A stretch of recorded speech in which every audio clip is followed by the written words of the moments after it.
Welcome to Game Changer Weekly. John, how are you doing this Tuesday evening? I'm doing pretty well, man. How you doing so far tonight? I am doing good. Still getting situated here. A little late start, but doing good. Excited. We're gonna try to keep it a little bit shorter show tonight as compared to the last two here.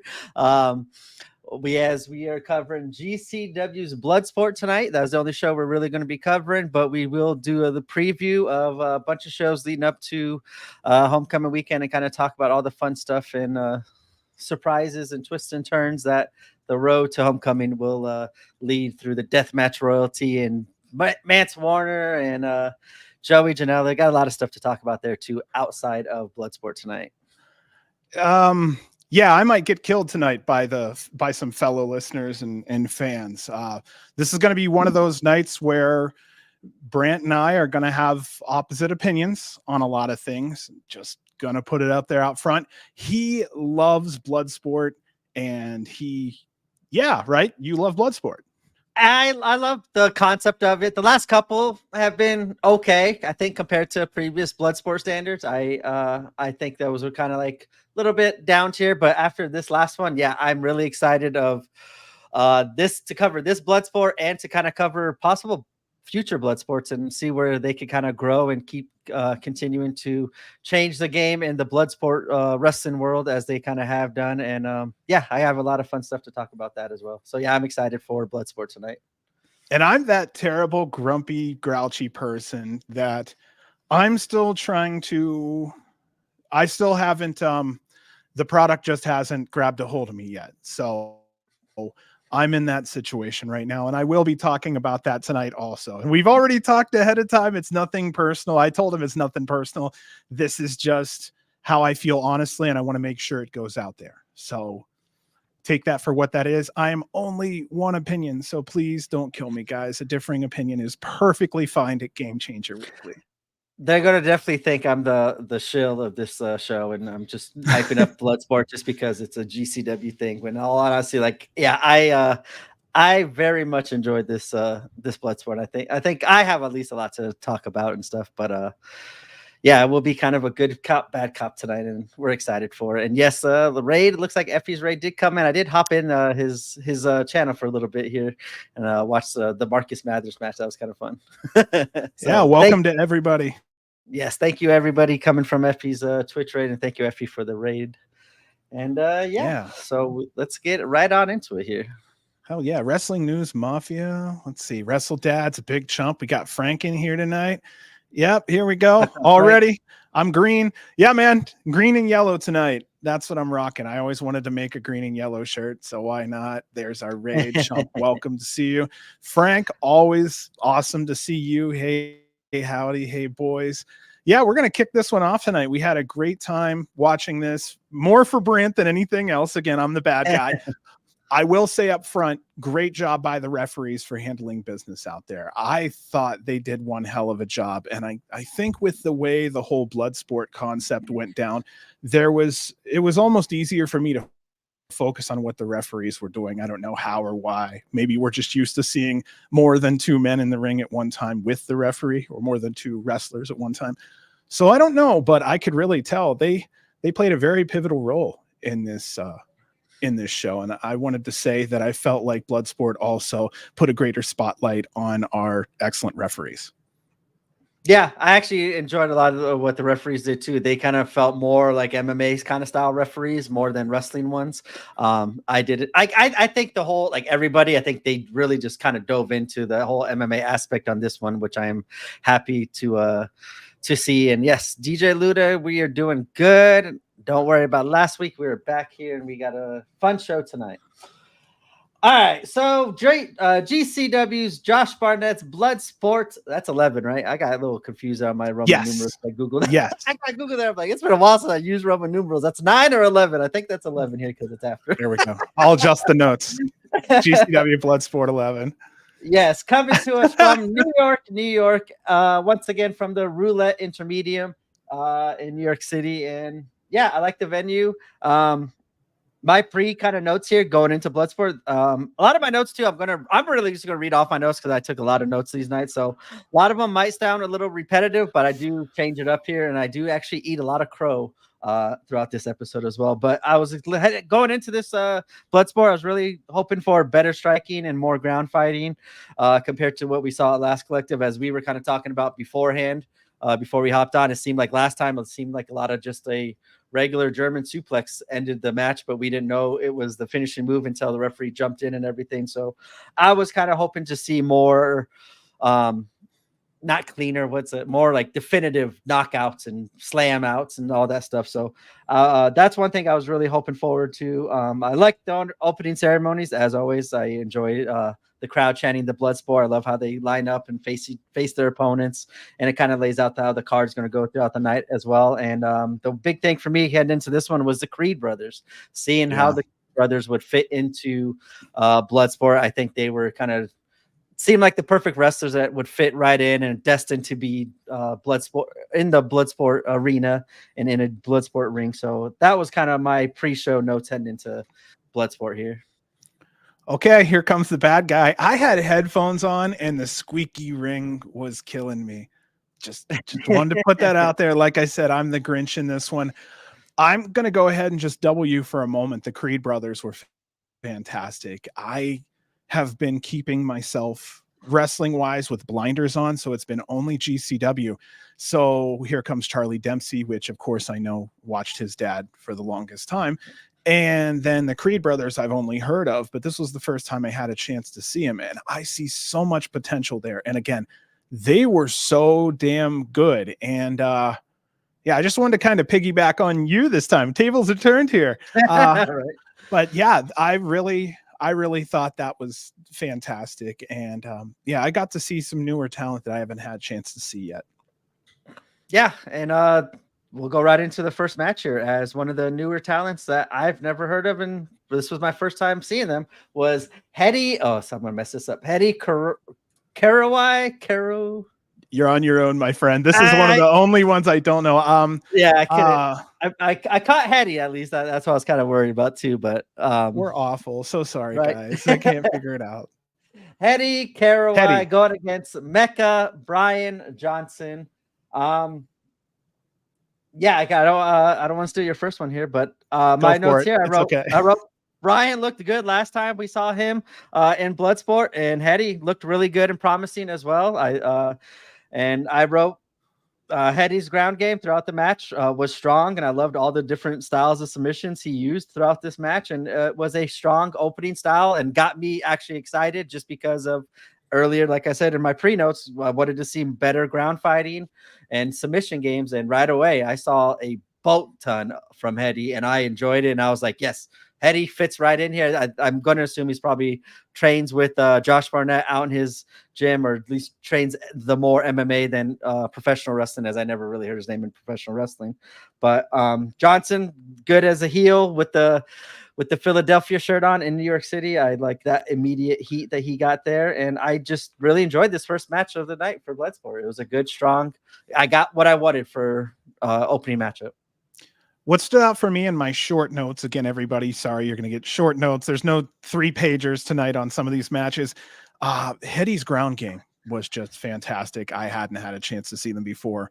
I really enjoyed that a lot. Our winner here was Hedy. Don't you dare try to make me say that last name. You say the last name now. Nope. Our winner was Hedy. Yeah, he looked, like I said, impressive. I love the groundwork. I like there was a bunch of kind of MMA / submissions mixed in with wrestling that we haven't seen, and I loved it. I like, that's what I want to see in Bloodsport, a good combination, especially with the ground game. And Hedy definitely proved it to me, and I want to see him back in Bloodsport. I'll also say hello to Great One here. He just wrote in, the Creed brothers were interesting to see because although they fit the style, we aren't used to seeing them in singles matches. Agree. That was my first time really seeing them, so I'm kind of looking forward to seeing what they do as a duo. What's your thoughts on that one? I thought the same way. For me, and I'll hit it on my notes here later. I thought Brutus was kind of the questionable one for me. Julius has seemed to really just fit right into wrestling. Like he just gets it. He seems to be in the right spot.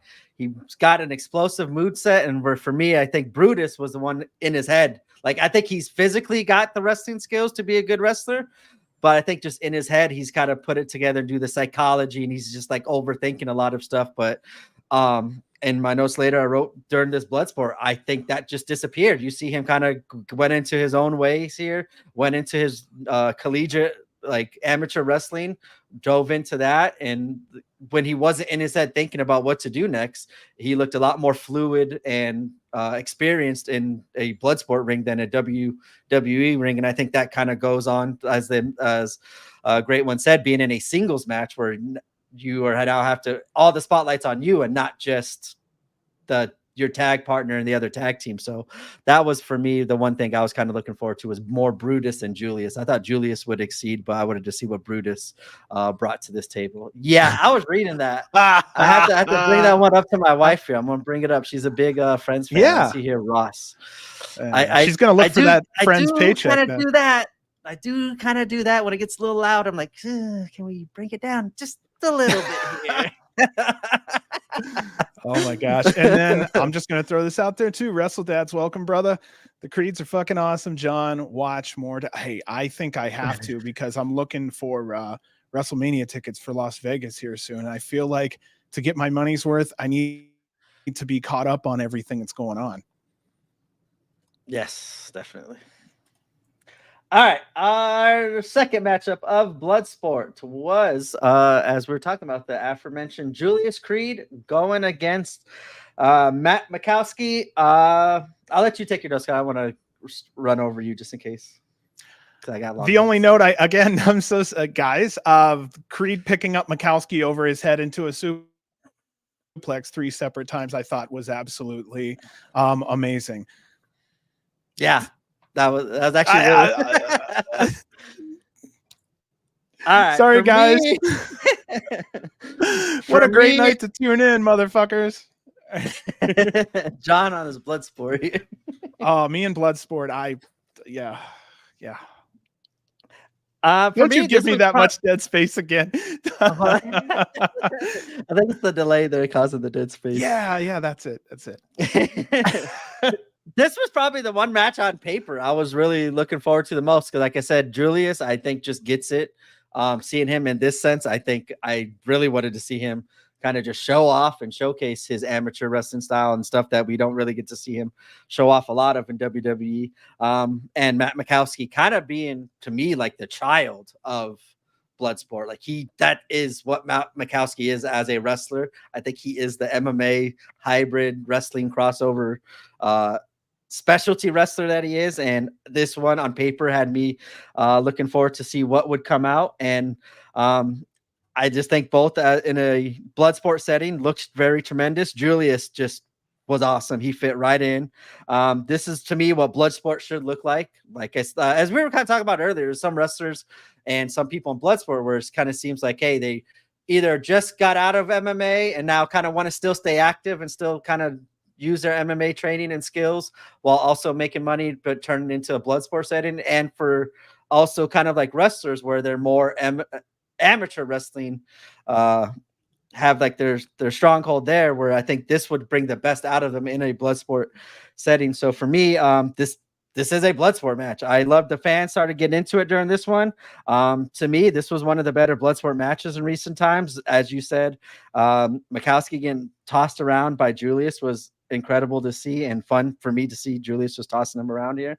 I really wish this and most of the matches would be a little bit longer, in my opinion, just because I do selfishly want to see it go, but I get they want to keep like the time frame in a MMA match. And what was this match? This match was let's see here, 5-minute match. So this is like a 1-round fight. So I get why they keep these match times short, but selfishly as a wrestling fan, I want to see them just wrestle and showcase a little bit longer. But it was awesome to have Julius in GCW, and I want to see him back in a GCW/Bloodsport match. And for me, after seeing WWE superstars like Julius Creed fit right in here, I need to see Shinsuke Nakamura in Bloodsport.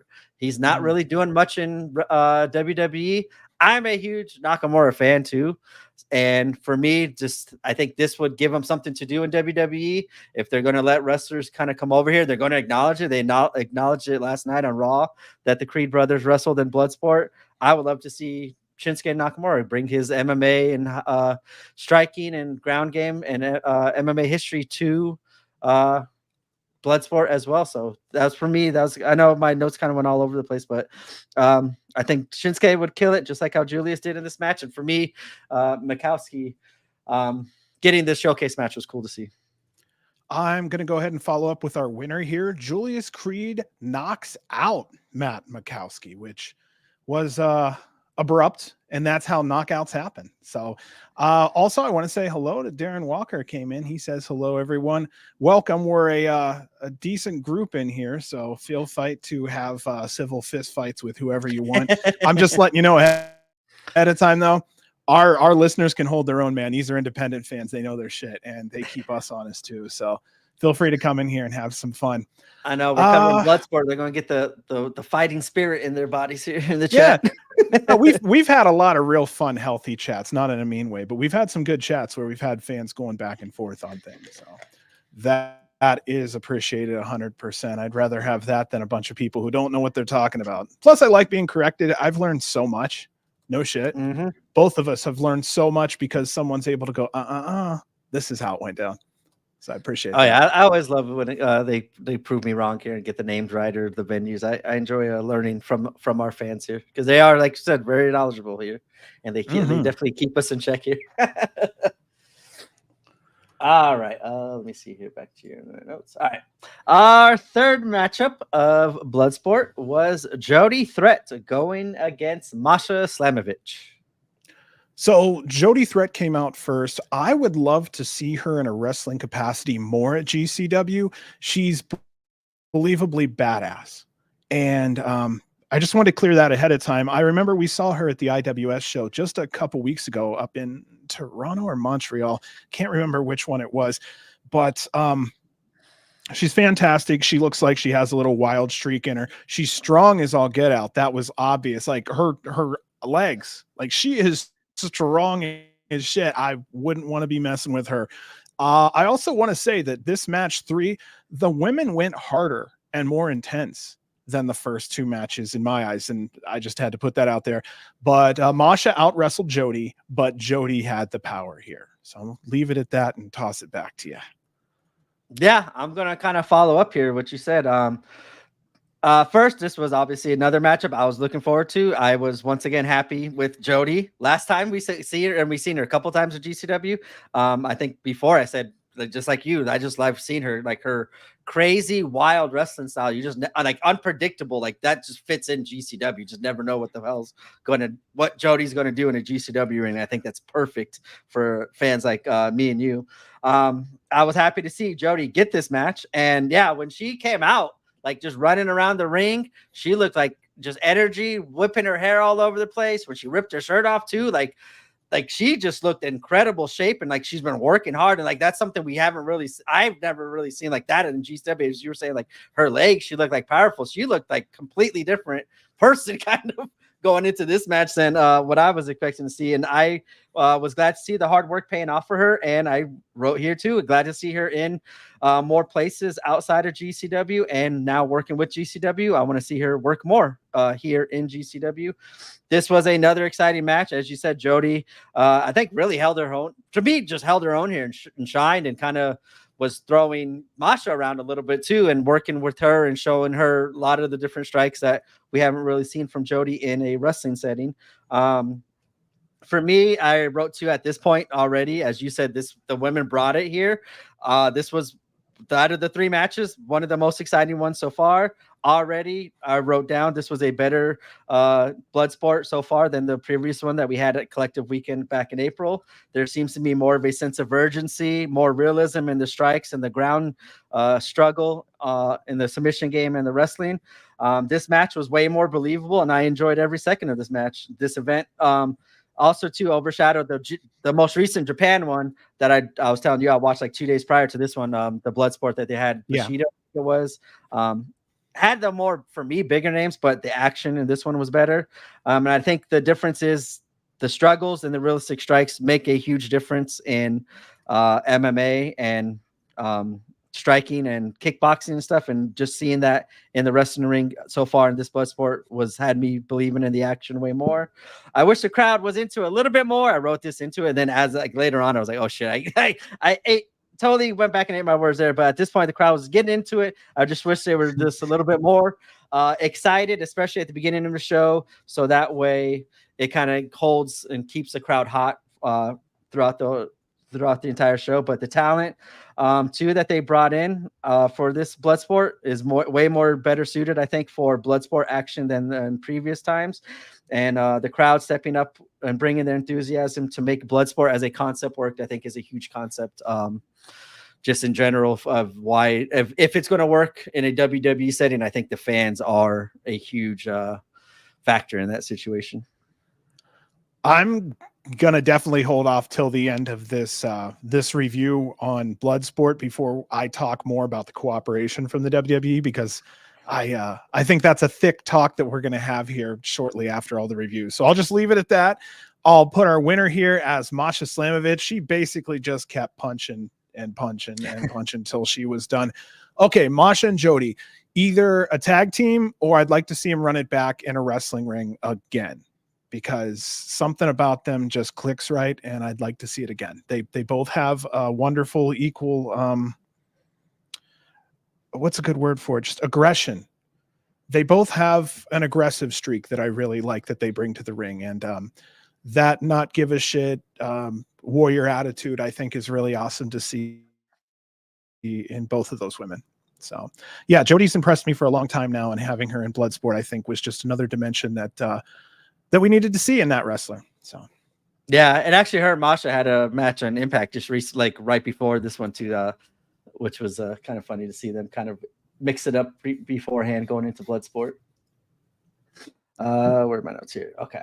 Our next matchup is one Charlie Dempsey going against Royce Isaacs. And I'll let you kind of go there too.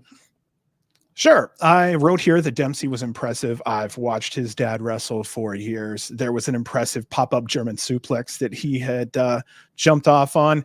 There were GCW chants over a slap fight. Now, again, this is me being a little rough, but this is supposed to be MMA. Why are they slapping each other in the neck? Just okay. And these are just slaps. Why GCW chants? Again, this is just me being a hard ass. I'm just saying it out there. If you're in Bloodsport, I need to, well, we'll get to that one in a second, but I need contact. We're going to need contact here, because if you're just going to lay on the ground and do near punches and slaps, you might as well just save that for another company and another show. This is supposed to be a little more stiff than that. And we didn't see blood until match 5. We'll get more on that in Bloodsport, but I'll let you go back. See, here we go again. You talk. This is not going to be good for me. You with the striking, and I think that, like, beforehand, when I was telling you, like, watching Rampage wrestle or doing this blood sport in the Bushido in Japan, like, he's like throwing 20% strike. Like, that's not the Rampage that Japanese fans in MMA and wrestling loved. They loved him just beating the shit out of people, lifting people over the heads and slamming them. Like, that's something, like, I agree with you, and I think that's a lot of things, that a lot of heat on Bloodsport is the contact. Like, I just want to see, like, hey, when you spar at 50%, 60%, maybe, like, but you're still hitting them, you're still making contact. Yeah, you're just not like following through with it. You're not trying to put your fist through their face. You're just trying to make the contact to get better accuracy when you're sparring and stuff like that. And I like that's one of the big things I wanted to see, and I feel we got a little bit more of it. I noticed that a little bit in the slapping here when you're saying, but especially later on when we get to the speedball match, I think the strikes were connecting a little bit more than what I've recently seen in Bloodsport, and that's why I was enjoying it. And I still want to see a little bit more, like I said, go 50, 60, 70%. Like, please. You're not gonna hurt them. I've seen harder strikes sometimes connect and thrown in a regular wrestling match too. So that was just kind of like, I agree with you on the striking, connecting, and having a little bit more power is actually behind it than what it's being presented to us, and especially in this match with slaps and stuff. I do agree with you on that one, and I do want to see little bit better striking, like sparring more kind of contact instead of just slapping and not aiming for the head in a wrestling kind of sense, you know? And you have these WWE wrestlers, so chances are you're not going to be aiming for this. This face is going to be almost untouchable if they're going to bring over performers. You know how that goes, and that's fair. Yeah. But if all of these guys are in physically demanding sports like pro wrestling and have had training in MMA, then what's a little contact? Man, come on, you have to go behind the scenes maybe and talk it out and be like, listen, man, you and I have to make a little contact or this is going to look like fake shit. You spar, so like, you have to kind of figure that out. Give me more contact. Let me see, like, come on, if I can't see the muscles rippling a little bit, I know that guy isn't trying when they're in grappling back and forth, like, because I'm an MMA fan, that maybe is where I'm coming from. And so I'm being fair about that in my assessment, is that I am a UFC fan. I watch Pride Fighting. I watch some of these guys, and yeah. I used to like I trained boxing and MMA. I had a boxing, like an amateur boxing match.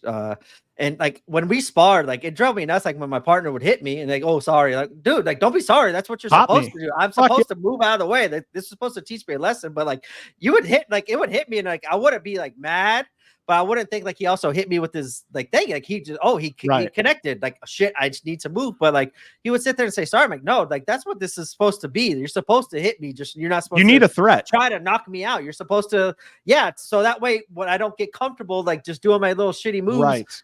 Wrestling, shadow boxing, that's what the sparring comes in. I need to be able to feel that, so my body like, hey, we ain't going to feel that. You need a threat when we see that. Yeah. Yes, and I think that's where back to my complaining at the beginning of going into this blood sport with the ground game and the striking, is I wanted to see more realism and like with the striking, more connecting, more on the ground, struggle, like do different transitions and like transition from bottom control to top control. Like I wanted to see more of it instead of just I slam, I laying you on the body, and then I now just sat on top of you and elbowed you till I won. Like I agree with you on that blood sport. That's where it really needs to start hitting home a little bit, where I think it would connect with the casual audience that doesn't like blood sport because of that. I think they like when we go over speedball. I pop. I legit thought you like hit him. Like I popped out too. Like that's how it should feel. This is how blood sport should feel. I should feel like I'm going to get one of those flash knockouts and everything. And all that shit's in my notes here too, later. So I don't want to repeat myself now and later. I will put this up real quick. Great one. It was really interesting to see the first loss from a WWE contracted wrestler, and it was fitting that a Bloodsport staple in Royce Isaacs got that W. That's one hell of a point right there. That's something I did not think about. I'll be hitting that up here in a minute. I got that actually in my notes down here. I actually hit that up here, and I thought it was a cool just moment in general, not just for GCW. But another great matchup. Like I said beforehand, every matchup on papers were amazing. I loved the talent and who they were going to go against for the night. I was super excited for every single matchup. Dempsey has made a home here. Seems like in Bloodsport his last 2 times. The crowd loves to see him, and I love to see him. I think this is one of these. I think he just fits this Bloodsport style perfectly, and he's excelling in it. This last time throughout this matchup, he looked really good too. This was a awesome matchup. The size difference was noticeable to me, with Isaacs kind of towering over and being a lot bigger than Charles Dempsey, but I loved how you could tell a story with that throughout the match and do storytelling with Bloodsport and in your fight. And that's what I think too, is another thing would help with the Bloodsport concept and to make and to kind of help it get over mainstream is to what was I going to say? Oh, tell a little bit more storytelling. You can kind of control the action just like a regular wrestling match. Now it's just a MMA worked fight here where you could still have cool moments and create cool stories. Also, I think to make it a little bit more realistic was having the match go a little bit longer to show more storytelling into the submissions and stand-up battles. Have reversals, desperation escapes, use the outside too a little bit more. I think this match or later on, like some people were calling out of the ring just to like get out of, since there was no rope breaks, to get out of escapes, which I did enjoy. I think we need a little bit more flash knockouts, almost knockouts happen, recovering from knockouts to deliver miraculous comebacks.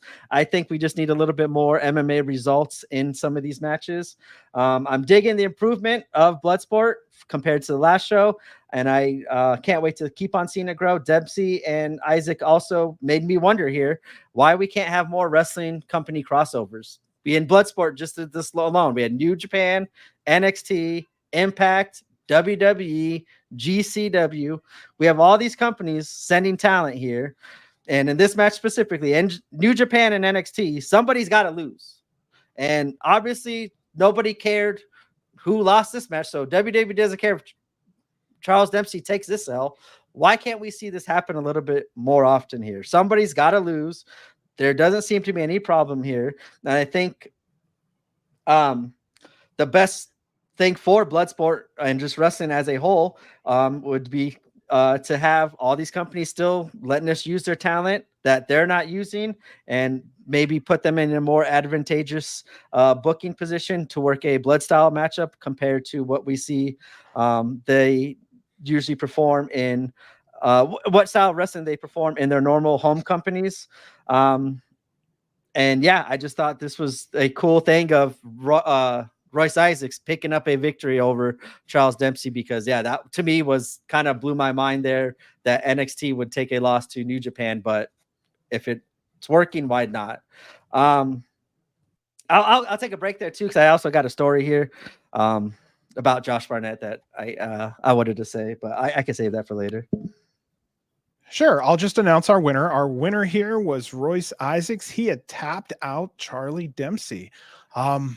Again, I was impressed with both in that one.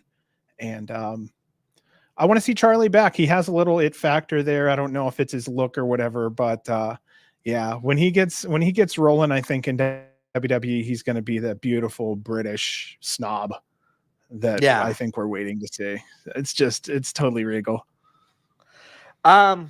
Going back to this match, I did skip over thing. I wrote here, I was stunned to see Isaacs get the win, but wow, he earned it. Dempsey had a lot of great selling here. That's something we don't see a lot of Dempsey in NXT is his selling. I think he did a really good job selling here and making himself look better, and also putting over Royce and making Royce look amazing during this fight, which was awesome to see. And I wrote, bravo. This was good. Tell the story, B. We're going to get there. Yep. And also, I could do it real fast. Not a big deal. Also, I'll say Jeffrey Young, what's up, y'all? Welcome to the chat. What's up, Jeffrey? Let's hear that story, brother. So I actually went down. Barnett was at, I used to go to Comic-Cons actually. And actually we just applied. I got to see if we got it approved for this year or for next year or not. We used to go to Comic-Cons a lot. And obviously being a wrestling fan, I used to go to like all the wrestling panels and stuff. And Barnett was at a lot of them. Chavo, Johnny TV, Johnny Bloodsport, whatever you want to call him, Rampage, whatever. So I kind of seen a lot of Barnett, and he was talking about this whole Bloodsport concept even before I think it even came to fruition, from if I remember timeline wise. But actually, so one night I saw him downstairs at same hotel that I was at on one of the last nights of Comic-Con, and he was just at I went to the bar to go get a drink, and he walked up to the bar next to me and ordered a drink. I'm like, oh shit, you're Josh Barnett, hey, big fan. I was at your panel earlier, blah blah blah. I actually bought him and I think it was his girlfriend or his wife round, and that was actually someone else. I think someone he was selling one of his ideas to. But Barnett actually brought me to his table. He's like, no, you're not just buying me this drink and not coming. Come on down. So he brought me to the table, sat down with them, and he wants wrestling. He loves wrestling. He wants this crossover of wrestling and MMA to take off. Him being a former UFC heavyweight too. I think is really moved his passion here, but he wants this to succeed. And I just really think that if him and Brett, Josh Barnett's connections in Japan, while also being a big name in UFC, and now with Nick Khan, UFC and everything, and now Brett, also his vision and what he's able to provide to the broadcast and what he has done to help Bloodsport grow. I just think with all these things, also I mentioned the storytelling, the better grappling. I honestly think after this show, Bloodsport, out of any other show, Bloodsport I watched could be a actual show that we see multiple times a year, not once a month, like maybe still like once every other month, maybe even. But I just really think Barnett has a really cool vision, and I want to see it starting like to now build into it, and how he's getting later on. We'll talk about other WWE names to kind of come over and work with him. It's just been cool to see, but seeing his worldwide vision of all these Japan companies and MMA, like in Japan, all the wrestlers there and MMA stars that want to work for Bloodsport, I just think it could be something special. But Barnett is such a cool dude, and so like he was so respectful for me, and like he's awesome, and I'm just glad to see him kind of succeeded with this Bloodsport concept as well. 4 times a year, Dads, 4 times a year would be a great start. And at one time I thought, well, wouldn't it be interesting to have one of those a show, because we do variety at GCW. And then I thought, well, what a pain in the ass it would be to take down the ropes and so on and so forth. So that's just another idea that I felt like might be for another day. I do like the idea of separate shows. I know that I said I'm not the biggest fan of Bloodsport, but that doesn't mean it shouldn't exist just because I'm not a fan of it. I like the concept. I like the concept of cooperation between all the wrestling companies. I won't get into it now, but if I would Brett, I'd be looking at all kinds of dimensions of GCW's changes so that I could maybe fit more into that underneath that WWE umbrella somewhere. So we'll get into that deep talk later about death matches and whatnot too. So I don't know if you want to, Brant, but I might be talking about that a little bit. Just death matches and GCW and where that all fits in the current product, and you know how. Yeah, we can hit that up. Anyway, we'll get there. Yeah, that was all I had to say about match 4. I didn't know if you had anything else there, man. No, like I said, I was stunned that ultimately that Isaacs got the win, but I was more stunned to see how good Dempsey looked selling and making someone else look good that we usually don't see him do in NXT. All right. Our 5th matchup of the evening was another fan favorite matchup as Akira goes against Speedball Mike Bailey. So I wrote down here that this was a high adrenaline match. This was something I was waiting on. I felt like the previous matches had their own speed, but it was a welcome. Like, it's great to see cars go 60, but it was welcome when someone went 80. And that's what I felt like happened here between Akira and Speedball. Also, match 5, we finally get blood. Again, I'm just being a little rough, but if it's going to be called Bloodsport, especially on the independent scene, there better be blood. I'll leave it right there and toss it back to you, Brett.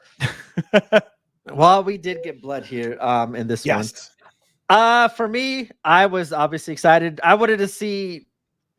I was expecting a completely different stylistic match than what we've seen already with the matches ahead of us. Nowhere in my brain and notes did I think it would turn out to what it was. What I got at the beginning when they were doing the intros, it felt like a movie. Like Akira and Speedball, their attires, their looks, just the no ropes on the ring. It felt like it was like a Bloodsport movie. Like, and I think that's what they should kind of start also with these storytellings and with these kind of like start making these Bloodsports feel like a movie. Like I forgot the name of whatever. I love that. The Karate Kids. Pageantry, I think. Yes. I just like pageantry. Give me the Mortal Kombat style even, like, because we can do wrestling kind of, and I'm not saying go way out there. I'm just saying give me the art that goes with the art, because we can watch MMA at any time. You need to give it a little fantasy if we're going to be over here. And let's be honest, we're already giving it a certain amount of fantasy. I'm not saying you need to walk out like Sub-Zero Baraka, but Speedball does walk out as Sub-Zero every now and then. Right.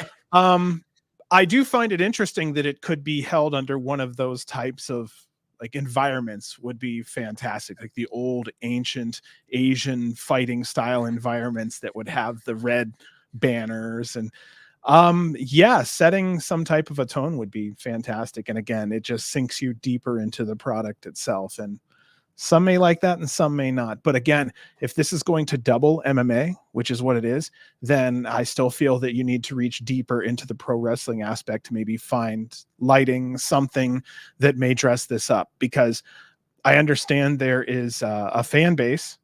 I'm just trying to figure out what that is. Is that a family fan base? Because to me, I think it more is. It's like MMA for families because the lack of blood and the lesser chance of a breakage. I don't know. What do you think about that? Maybe that's why WWE is on it, because they're Well, looking for a friendly.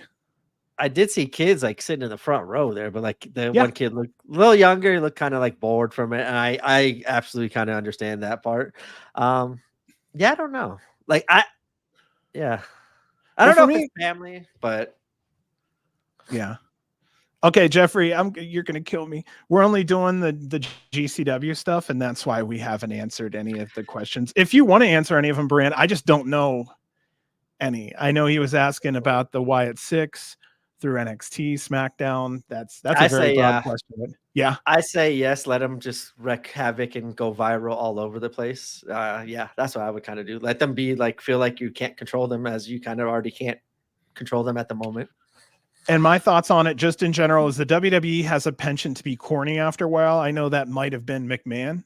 I don't know yet, but they tend to be corny. Right now, though, with the Wyatt Six, it sounds like you need to strike while the iron's hot and make them look as cool as you can before they don't look cool anymore. So that's kind of how I would look at it as a promoter or marketer. I also want to put great one up here again. Speedball getting a win was also welcomed here because he was the guy getting big names like Ibushi and Nemeth on past shows where it was the most high profile match, but you knew he wasn't winning. I think Speedball got a hold of my notes. Championship. Yeah. Yep. I have that written down here later too, but oh yeah, I would definitely put a championship on Speedball. I don't like, for me, like, especially when I think back, like, remember, like, Speedball had that shirt that kind of like been bloodied and with the tape all over his wrist. Like, he looked like a Bloodsport, just like out of a fighting movie. Yep. Like, he just took the loss. Like, I think he just fits Bloodsport too. And Akira, I think his style is very much Bloodsport heavy as well. I don't know, just something during the intros just put movie out to me where, hey, Akira's the bad guy, Speedball's our hero here in the story, but it just looked cool. The lighting, I don't know what it was, but he didn't have the eye patch, did he? Akira didn't have the eye patches, so maybe you were.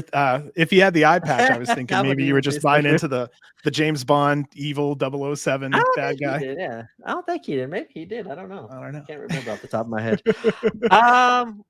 Real fast. Let's see where we're at there. That's what I think should turn into a movie each show. I knew you'd love this match. I had a feeling you'd love this match. So how they started, like, I saw them chirping during the opening ceremonies, and at first, like, maybe I thought they were just like, oh, like, hey, like, we're gonna do this, we're gonna do that, like Speedball, you know, kind of planning and being probably funny, but yeah, I think you were like, it seemed like now after that match started, they were talking shit to each other right from the get-go, and like, that's something too I want to see too, like, just two guys, like, you got to come out with the referees and hold them back, like how they do it, like UFC face-offs at the weigh-ins, like, hey, when they face off, like, maybe during those opening ceremonies have two guys just like really hate each other and you got to have people hold them back. But like, yeah, this striking and this match, the blood, as you said, we finally got blood here. Speedball Akira, I don't know who owed who money here. It was fun. They just came out swinging, brawling all over the place. The crowd definitely came alive here in this match. Like, I wrote here as I was writing about to complain about them again. I start feeling them coming up, and as I was typing it, holy shit! I just hear everybody scream. I hear the announcer go off. I look up. I see Akira slump down. What the hell did I miss? I rewound it. That head kick like popped me. I jumped out of my seat like it was Crow Cop head kicking. Whatever fighter you want to put from Crow Cop's time, as many people as he knocked out with head kicks. I popped. I jumped out of my seat. It looked like it really connected. If not, Akira, great job selling a fucking what a knockout should look like from a head kick. That was awesome. That was the best blood sport match ending I had written at this point. I just loved that flash knockout that I wrote about in my notes earlier in the night. I got my flash knockout as I didn't expect it to happen. It wasn't like 4 or 5 punches. It was one of those Ninja Mac doing his 360 kicks and knocking Yoya out, just one hit quitters. I loved it. That was awesome. You have to go check it out there. That was fun. Crow Cop knocking out Alberto Rio. I need to see that video. I want to see. I never seen that. I do want to see that great one. Welcome, Kay, what's up, Kay. Kay? Good to see you. Yeah, right here. I love Crow Cop knocking out I Alberto want to Del see that one. Rio. Give us a link. Great one. Because Yes. that sounds like an easy one to kind of check out. I feel that one was like 10 years ago or 8 years. Oh, Like it Crow was a Cop's a long while time ago. ago. Yeah. Yeah. So, wow. Our winner here, Speedball, with a kick, knocking out a Kira flat. I loved it. That ending is what like that just it really brought out the MMA in me. Like, I jumped. Like I said, I was typing the note. I heard my headphones like people going crazy. I did hear like a loud smack. I'm like, what the fuck? I look up, like K is Kev. How you doing, Kev? I was kind of cut. I was gonna say Kev, but I was like, maybe it is a different K. It looks like a different picture. But yeah. So Kev, like, Kev talked to me a little bit about Bloodsport. So Kev, you missed a little bit of me going out on Bloodsport a little tonight. I'm just letting you know now. Anyway, I'm so sorry. I wanted to get back. No, you're good. Get back with you. But yeah, Kev was one of them. He's like, well, you know, and we had to talk about this, you know, back and forth DMing and just it was a good conversation we had. So I just wanted to let him know that yeah, I've been going in a little bit on it and just saying, speaking my mind. Honesty is the only way it works. Yep. Sorry, man. Yeah. I just completely sidetracked you. You're good. No, you're good. I was just saying it was fun. Like that was one of, like I said, the finish. That's how I want to watch Bloodsports. I want to watch it like MMA, be surprised on a knockout, and that one was it. And then I also wrote, I was happy to see Speedball get the win because, as Great One said, he gets the big high profile matches to get his name out there, but we always know he's going to take the L going into that. And then I thought he was going to take the L going into this one just because I thought maybe like, hey, this is his way of giving back to wrestling, of letting Akira win and put a big name, because Akira kind of gives Bloodsport just as much as Speedball does, in my opinion as well. Not going to argue that. Kev says you're the only ones that kind of didn't like it. Yeah, it's just me and Kev. We found each other online and decided to have a conversation. I shot a flare up in the air and he saw it, so it works out that way. But yeah, a lot of the stuff so far, we talked more than just this, and I'm going to get further into that as we go along. I just didn't feel like it was fair to just start the show and go blah.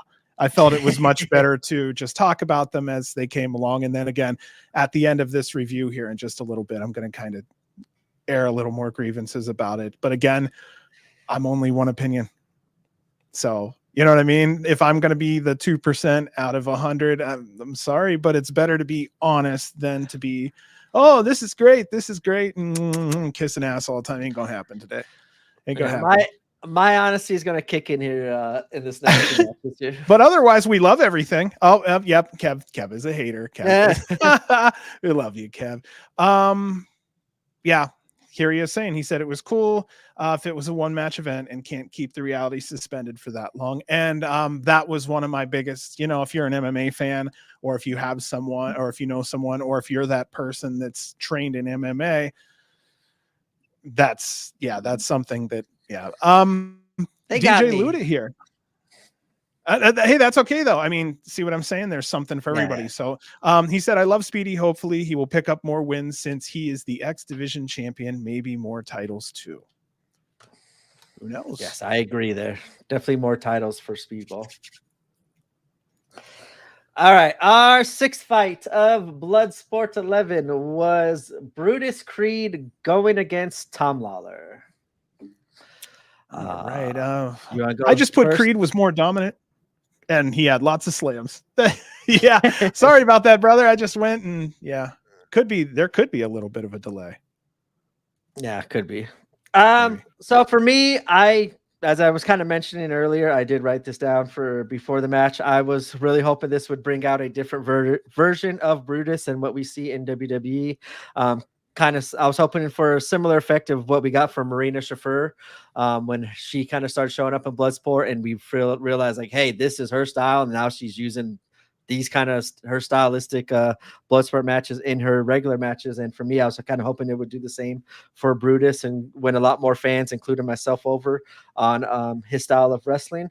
And I think he killed it here. I think both Creeds shine in this environment. Definitely want to see more WWE names and some new wrestlers like Hetty that I've never heard of before, kind of who's train in this kind of style of wrestling. I want to see them make Bloodsport their own, help it grow, continue, and keep it fresh and bring more eyes to the product. And I think with the WWE names and the name being dropped on WWE programming has helped.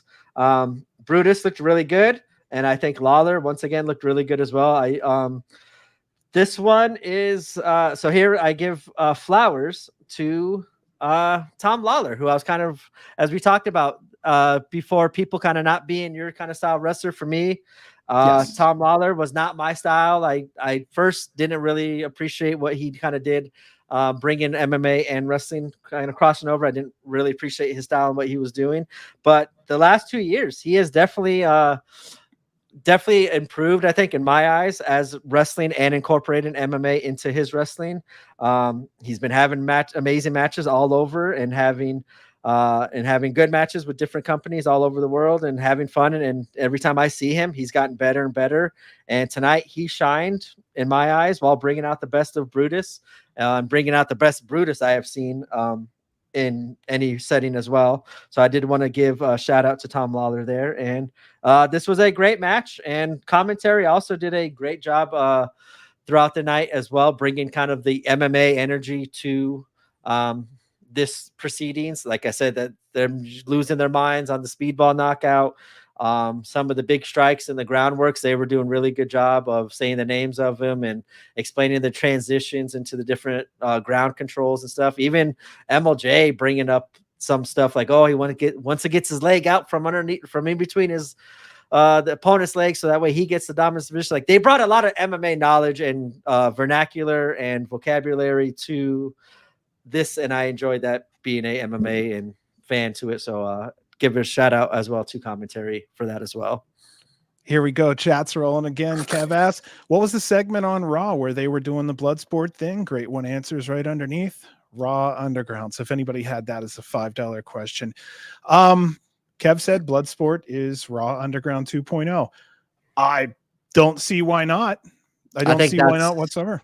Why they're getting involved with this. They want to, they realize their vision was not as good as Barnett's and GCW's. And I think, yeah, that's what they want to kind of do, is turn it into Underground 2.0.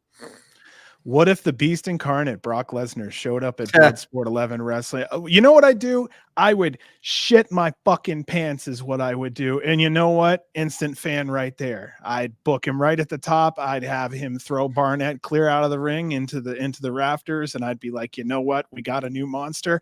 And I would build Bloodsport around Brock. Absolutely would build Bloodsport around someone like him. He looks legitimately tough. He goes through, you know. Also, I want to kind of go back just for a second on the Tom Lawler thing. I wanted to say I thought that it was really cool that they put a WWE guy like Brutus Creed, a young guy, in there with someone like Tom Lawler, because if, again, with his training and background, if you want to work with someone who's safe, I feel like Tom Lawler would be someone who could keep that safety there and protect those WWE investments. Having that wrestling and MMA background, that, you know, opens up more of what they could do. And it also allows Brutus to kind of dig into his wrestling side. To see, I didn't say I was going to like this, but there are sections I do like. And not be afraid of hurting his opponent, because it's Tom Lawler who also could do all the same shit too. Like, I agree with you. I made the same like mental note, but I guess I didn't write it down apparently. But I was thinking the same exact thing as you said. Tom Lawler was the perfect opponent for Brutus. Like, let Brutus go out and don't have to be thinking about it in his head. And stylistically, they matched up. And Lawler's that goes back to what I was saying. Like, I was giving Lawler's flowers there. Like, he's improved so much, not just improving himself in the ring. And like, for me, like, I didn't get him. Like, I didn't really like him as the wrestler, but I think now he's getting more comfortable, getting more confident, and still just incorporating his MMA into it. And he's been fun to watch. And him and Brutus definitely was a good partnering for Brutus as well. And I don't know if I announced the winner, but our winner here was Brutus Creed. Oh yeah, I don't think I did either. Yeah, Brutus and Julius, they did the same kind of like drop down, like lariat, right? So that sitting down lariat, and then, I liked it. Like, they did good. Brutus did show me something that I wanted to see from him. And then like actually that came into effect last night when I was watching Raw. I was actually like more into like what I was actually instead of always watching what crazy shit Julius is always going to do. I was watching for Brutus to see like, hey, like show me something now, man. You got me as a fan. Let me see something, but we couldn't really see too much of it because of the YS6. All right, here we go. Fight number 7 for Bloodsport is Mike Santana going against Homicide. This goes on to earlier. I asked for storytelling and stories in my Bloodsport, and here we go. Like you can't get a better story right now than the history that Homicide and Santana have, and what this match kind of brought out. What these two brought out in this match with their history. Was fun for me, and I will go off of your. I'll go after your notes here because I don't want to once again run over all you. Perfect.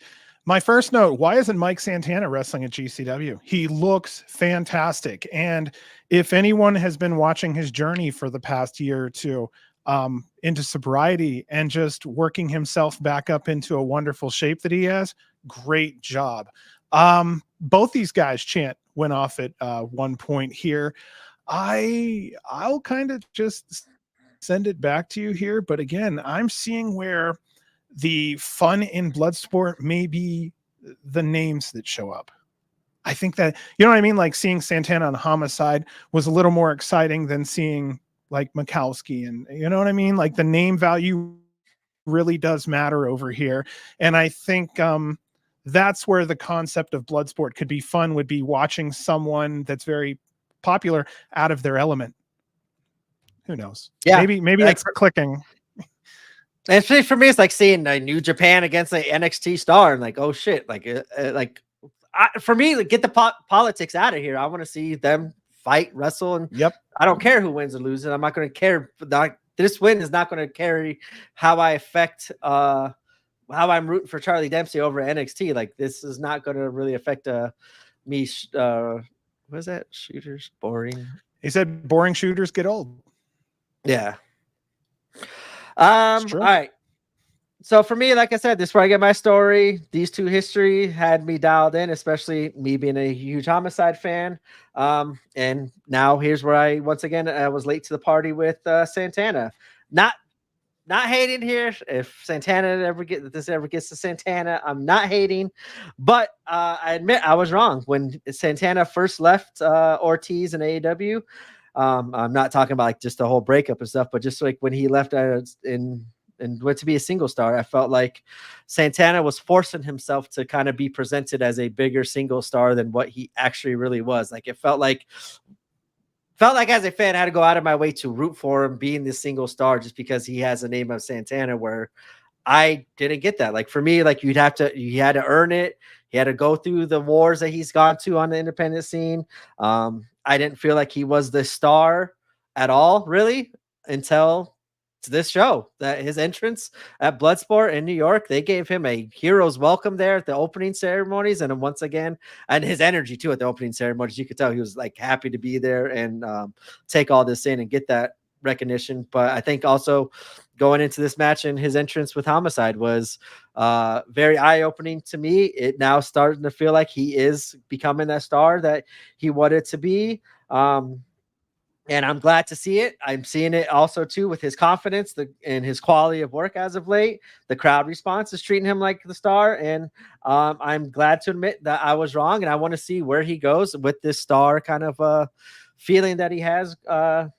Like the aura around him right now kind of felt like he was a star making a big time entrance in the Bloodsport ring. And once again, too, Homicide's entrance, just iconic. Every time you hear those sirens, and just get a different feel. Yeah, I just get a different feel there.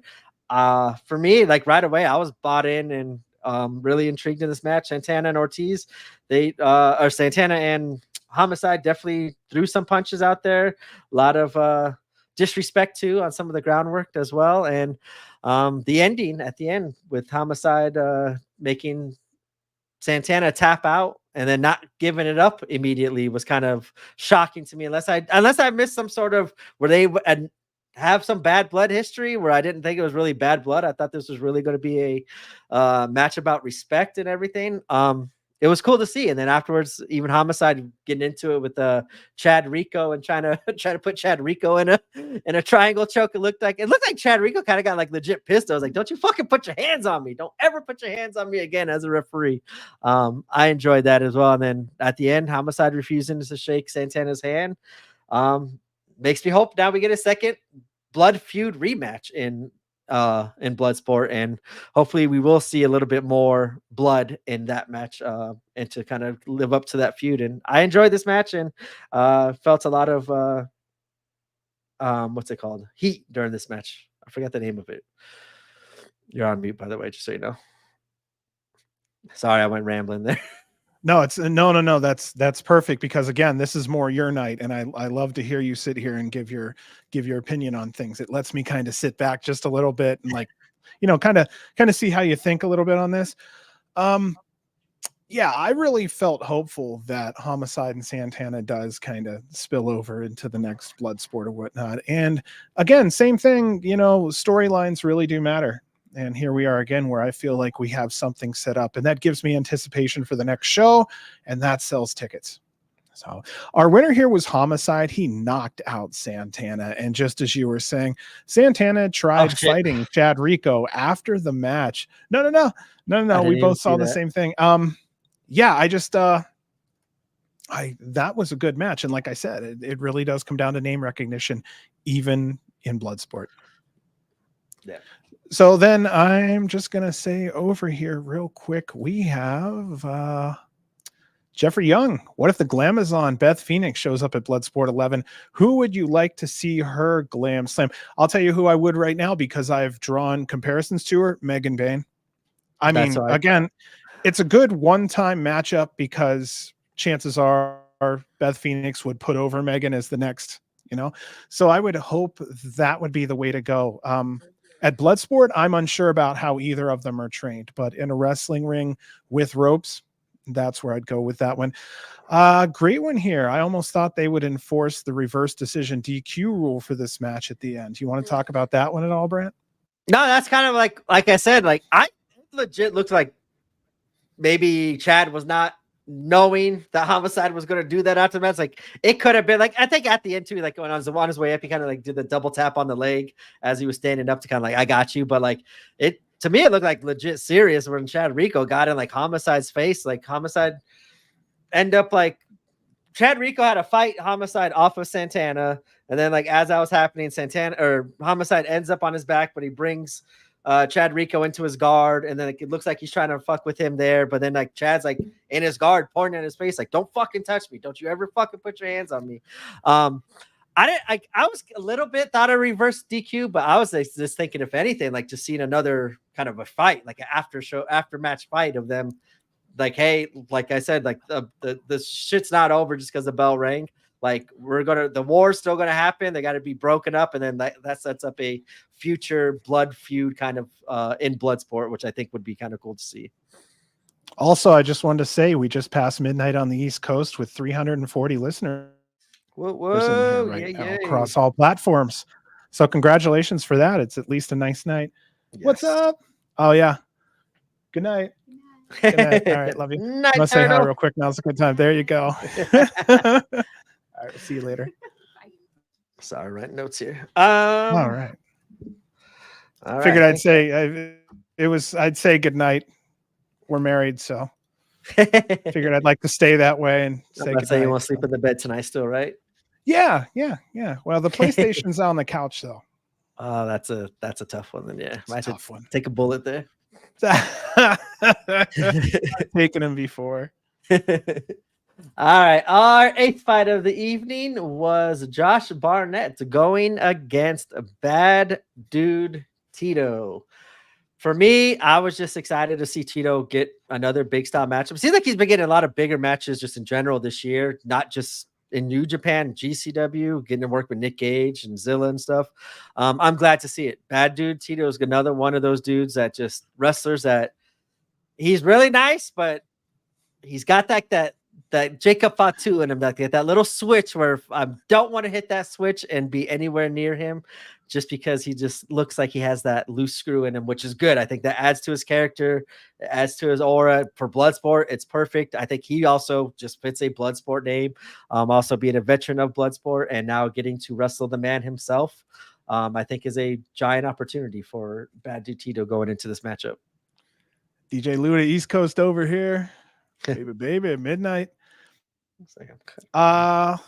Let me go ahead and just do this real quick here. Bad Dude Tito looks insane, like an old school wrestler.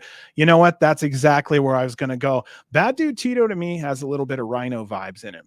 And again, I may be wrong there, but he gives me that.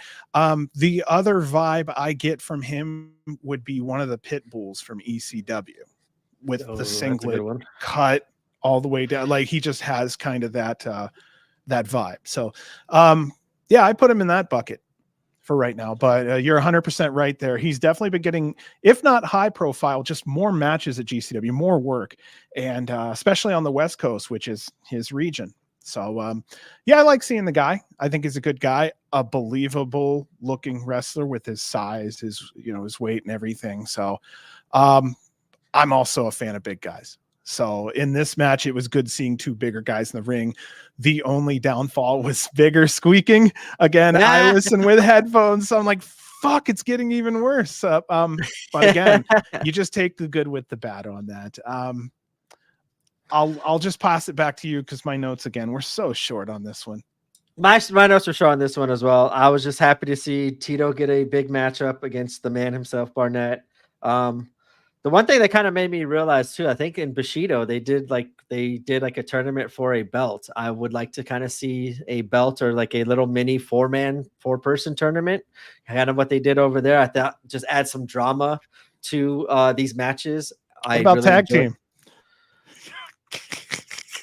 Could you imagine two fights going on at one time? I've seen some shit out of Russia, bro. I was just about to say, have you seen that Russia tag team MMA? Like that looked crazy. Or they had like that gauntlet, but it looked like a Royal Rumble kind of style, like boxing, where like two wrestlers, like if you lost, you're out, and then they play the music, and the next entrant number 4 is coming on down, and we start another fight. Like, dude, a tag or a Royal Rumble style where it starts with 8 guys and just you got to stay in the ring would be incredible. I like the tournament that they did though. I thought that was kind of a cool, like that just really reminded me of old school Pride. John, we're both semi-industry, man. We know that's not you. That squeak's coming from underneath the ring, and we know generally where it's coming from, buddy. You know better. You're all good there, man.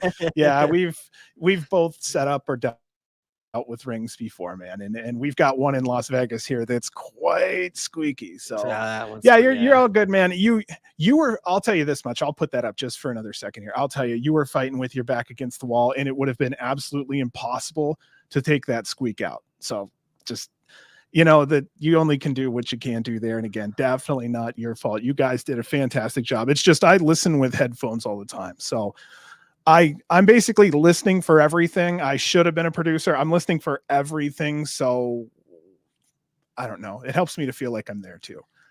Also, great one here. Doubles MMA has existed, not well, but it has existed. All right. Was there anything else? I'll go ahead and announce the winner here. Josh Barnett with a spinning heel kick. Do you want to talk any more before we move on to that next part? No, that was a good heavyweight scrap. But it did feel like as you kind of noticed too, a big difference in size now in the ring.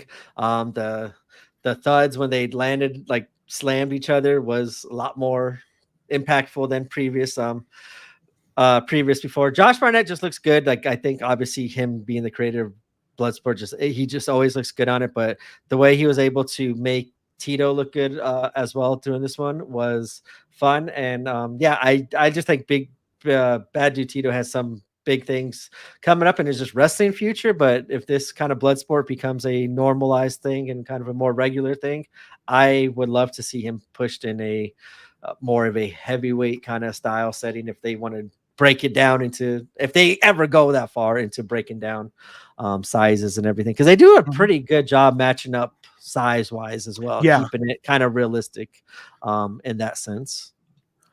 Jeffrey Young, do y'all see wrestlers that act like China, Sable, Jazz, Awesome Kong, Luna Vachon? And honestly, okay, so that's a wild one only because you have two different eras there. Yeah. I would say that, again, the only other one that I've mentioned outside of Megan Bain is Camille. I think she would be excellent in this just because she has a dominating type look to her. And I'm sure there's one or two others, but having that, more of a jacked kind of body is just not seen as much. And again, that was more towards the Attitude Era, and then you have more of the steroid era in there. So they were just making beasts at that time. Yeah, that's where I'd leave it at that for right now, because I would tell you there's a lot of building being done on the independent scene, because when AEW came through years ago, they just cleaned, like they took a comb and just took. And then what we had is who we had left over there.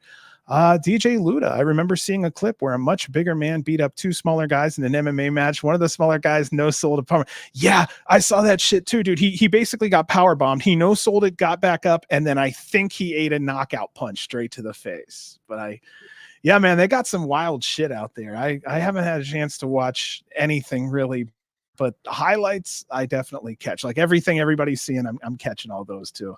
I saw a guy fight two ladies one time. I thought that was wild because once you hit one and it goes down, it's not the same fight anymore. First Bloodsport was Matt Riddle. So who was the OG? Interesting, Kev. I see what you're saying here. Yeah. Please don't bring Matt Riddle back in. Yeah, that's one thing that always frightens me with GCW, with Matt Riddle being out there. I'm not a Matt Riddle fan. That's just me though. Really interesting. Just not. He's a Vegas guy too, right? It's not as. This is all just like the character never got me. The wrestling, like I don't know, like he was good. Cool. Like I don't know. Like no, that's cool though, man. It's cool. I always say this all the time. I always say that I was never a fan of Isaac Yankem, but I love Kane. You know, I look at it like that. And without going through the Isaac Yankem era, he would have never made it to Kane. So I look at it that way. Yeah, basically you're just saying in his current incarnation and what he's shown you over the last couple of years, not your style. No, I mean, I think he would fit in with Bloodsport. I think he would actually probably do really, really, really, really good at Bloodsport, obviously. But I would not want to see that in. I'm happy with what they have after this show and what they kind of are building and moving towards after this show. I don't change the path. I would not change a path to bring in somebody like him just to get a bigger name value. That wouldn't really be good for the long run, I think, in my opinion. Well, then I'll go into the second part of this real quick. After the bell rang and Josh Barnett had his hand raised, MVP comes out. That MVP from the WWE. He said he recently got his black belt. His contract is expiring. He wants to wrestle Josh Barnett at Bloodsport. Tell me that doesn't sound like every black belt you know. He's like, I just got my black belt. I'm going to come out here and whoop this guy's ass. I am all in on that. Yeah. I'm all in if it ends up meaning Shelton Benjamin, I want to see in a Bloodsport match. And Bobby Lashley, if they bring that Hurt Business, as Barnett kind of alluded to at the end, I would love it. Like I'm a giant Bobby Lashley fan. Like I don't know what the contract status is with him or anything, but if that is a possibility, that is another star that would fit in. And like it's kind of like with him, get Jake Hager in this shit too. Even Jake Hager's a little bit more like, well, him and Bobby Lashley would kind of he's legit though. Yeah, no, like that's what I'm saying. Like those like people that maybe couldn't like cut it in MMA or just didn't want to fulfill it and wanted to do something that's more guaranteed money and a lot less strenuous on your body and chose wrestling, but still could do MMA. Like, that's who I'm really I want to see in the Bloodsport, the Lashleys. Like I said, Riddle would fit in. He would be fine, but I would want to see MVP. Like he's got like really good res. Like Barnett said, like you might think you know him, but we don't really know him. Like I enjoyed like a lot of MVP stuff he did in Japan before he even came to WWE. Like he was really good out there, but Bobby Lashley would be awesome in a Bloodsport. But Barnett versus MVP, which it kind of sounds like would be the first step to that possibility happening. I'm excited for it. I'm excited to see what MVP could do and bring to Bloodsport.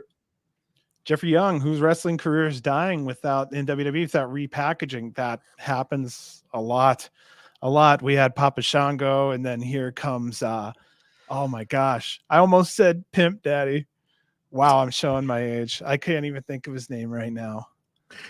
All right, imagine if WWE allowed Cedric to compete in Bloodsport, so the entire Hurt business is on half of the next Bloodsport. That's sounds great to me. I talk it out. I out of those three, Cedric is the one. I love him wrestling. I want to see him wrestle in WWE a lot fucking more. I wouldn't want to see him in Bloodsport. Where MVP, I want to see Bloodsport, and Lashley, I want to see Bloodsport. Like they fit that style. Cedric does not fit Bloodsport style to me.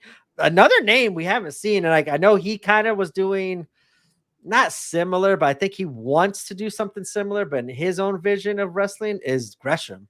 I think Gresham can do a lot of cool stuff in Bloodsport as well, just on the grappling side. And I know he, like he said, he tried doing doing something similar with his promotion that he was running with. But I think Gresham would be a cool name to see in Bloodsport. It'd be interesting to find someone around his size too, because he's a little bit of a smaller guy. So they'd have to find someone like in the smaller realm, like a Speedball or a Kira. You know what I mean? Like the 5'8", 5'9". Shooter weight out. We got to bring out Yo-Yo. Yeah, Marco's stunt. Oh, that's Yo-Yo. I think Yo-Yo could probably hold his own a little bit with Gresham. I don't know about Marco. Who the hell were we talking about last weekend that was so awesome? Remember that local from last weekend that lit it up? I'm hoping to see him more. Yeah. Or was that him? Yeah, the littler guy. Oh, he's Morgan Dash. Yes. He's fantastic. I hope we see him a little more. He was cool. Let's see, what else do we have here? Kev, Jimmy Lloyd joins the Hurt business. Long-term storytelling.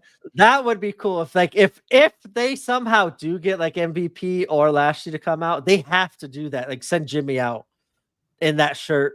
Send Jimmy out as like what's his name's manager, like but Josh Barnett's manager, even wearing the Hurt. Like they got to do something like that to pay that off. Yeah, because that was just too good of a sighting, seeing Jimmy Lloyd in that Hurt business shirt to not kind of do something with that years later. I'm also waiting for someone to come out in someone's corner. You know, like how MMA every now and then someone famous will come out in someone's corner. So that's another thing I had. Yeah. I would really like to see corners in that setting. Yeah, even if it's just one, like you just hear them right next to the cameraman, like you see him in the corner, like yelling and verbally telling, like coaching him up, even like I do. What about 3-minute rounds, 4 or 5 minute rounds, and they have to go to the corner because then you can even put the camera right there and see what they say.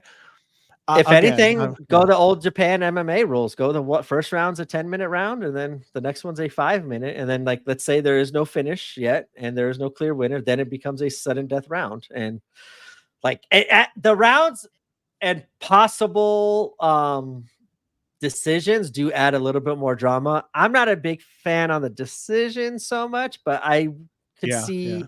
I wouldn't mind seeing if the situation called for, like if they do it right, I would be down for it for sure. Like a continuation of a story, you know, to build the next show. If you know two guys, well, the double count out is a great example that we had tonight. You know, that can continue into the next show if both guys decide to get on their phones and cut promos with each other. Yeah, make that money, guys. Okay, Jeffrey hit on something kind of funny here. What about Almost from WWE? You think he would make it in Bloodsport? No. Okay, I'll say no, only because that would be a rough one to book. But also, Brett Lauderdale at GCW is a huge Almost fan. So fingers crossed one day that we get to see Almost out there. But oh my goodness, would he be something amazing to see? All right, here, and then we have great one. They did that with Zoe and Jordan in Shayna and Masha's corner back at the Collective. Yeah, I just felt like, you know, let's just say there's a couple WWE wrestlers behind the scenes. They're like, you know what, for free, I'm going to go be in this guy's corner. And then out comes Punk and he just stands there on the side. I mean, like, name recognition matters. I'll get into this later, but if I was Brett Lauderdale right now, I'd be looking at this as a huge opportunity. And the first thing I'd be asking is, what can I do to get on the good side here so that we can do more cooperation? We're going to get into that one here in a little bit, but yeah, I couldn't stop myself from saying something about this. I'm really excited to talk about that later. But then also too, if you have people in the corner, you could set up like the corner men arguing at each other at the end of the fight, and then they have to be separated, and now they fight at the next point. Like there's many ways you could go to further that storyline with that. I had that thought in my mind. I didn't write a note on it, but I was thinking during one of the entrances, I forgot who it was. It might have been the Creeds, where I was kind of like, maybe that's how I would have done the first Creed match, was one of them have it, and then like one of them in the corner, and then the person in the corner gets the next Bloodsport match kind of thing. But right. Like I said, they have, I as a concept, I really feel they could be solidified as a singular promotion right now, Bloodsport, and move forward and could do a lot of cool things. Kev, every fired WWE guy is coming. That's true. I feel like GCW is a cultural phenomenon. I feel like a lot of wrestlers, like, I wouldn't say Japan, but like Ribera's, they have to say in their life they hit it once, especially since this is the place for independent scenes right now. Also, our fans are well known amongst wrestlers as being very giving fans. And, you know, when that's fed back to you, it's just awesome. So yeah, the wrestlers and the fans both want the GCW experience. So I have a feeling we are going to see a lot more of them. The question is, do they sell tickets? That's going to be the question. It's nice to see someone once, but if they don't boost ticket sales, they don't put butts in seats, maybe that's why the $1 billion machine left them. So we'll see what happens there. But yeah, definitely strike where they're hot. When some of these wrestlers come out, they got to come over and do something cool over there. I don't know. Ricochet is the one I'm kind of like, my next one I really want to see show up in GCW. Ooh. I love Ricochet. Oh my God, don't even get me started. That's an immediate draw. Like if they announce him for LA, I'm buying tickets. Telling Brett, here's $100. Let me stand on stage. Take my money. Like I don't care. Yeah, like that's an automatic one. Like when they brought in like Maharaj, I get it. He's got size. He's going to add credibility to it. I'm glad he's working with absolutely. Like for me, my first thought would be Ricochet, not Desi, but obviously there's many other factors that go along. But I am excited to see some of these names that do get let go come in. Like there's still like Elijah. I still want to see Elijah come in. I think he could do some pretty cool stuff in GCW, but there's some people I do want to see and some people I don't. Yep. Great one made a good point here. The only problem with someone like Punk is that he could threaten to steal the entire thunder of the match he's in. It's a tough line. I still put this out there. I challenged CM Punk at Bloodsport 12. I'm in for free. You're in? You could donate my money to whatever one you want. I'm in. Donate it to Soft Ground Wrestling. When I saw that picture of Punk at Bloodsport, like that was my first thought. I was like, Brett, I will pay you to get me a match with Punk. Bro. How much? I don't like. You know he's so once in that. You know he's so once in that. You know how many wrestlers want to get fucking hurt. Like you couldn't fucking cut in the real one. Now you want someone you couldn't get a fake one either. You jackass. I honestly think this is safer than pro wrestling. I think this MMA is. Well, I mean, the biggest spot is what a pile driver or a suplex.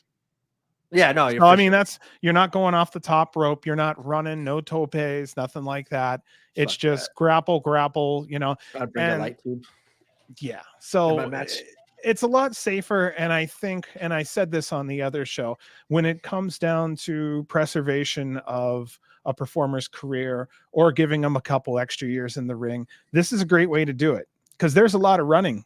There's a lot of things going on in that ring. A lot of people don't see. And to lay down on the ground with a guy for a couple minutes and do their thing is a lot easier on the body. And there's a lesser chance of sprains, pulls, breakages, whatnot. So I could see a lot of wrestlers and MMA people eventually going, you know what, maybe this is more for me. But again, if that's the case, these guys, when they're on the ground, need to make it a little more realistic. And it's obvious their bodies can handle it. They were trained in it. I've watched my cousins wrestle at Thanksgiving dinner, bro.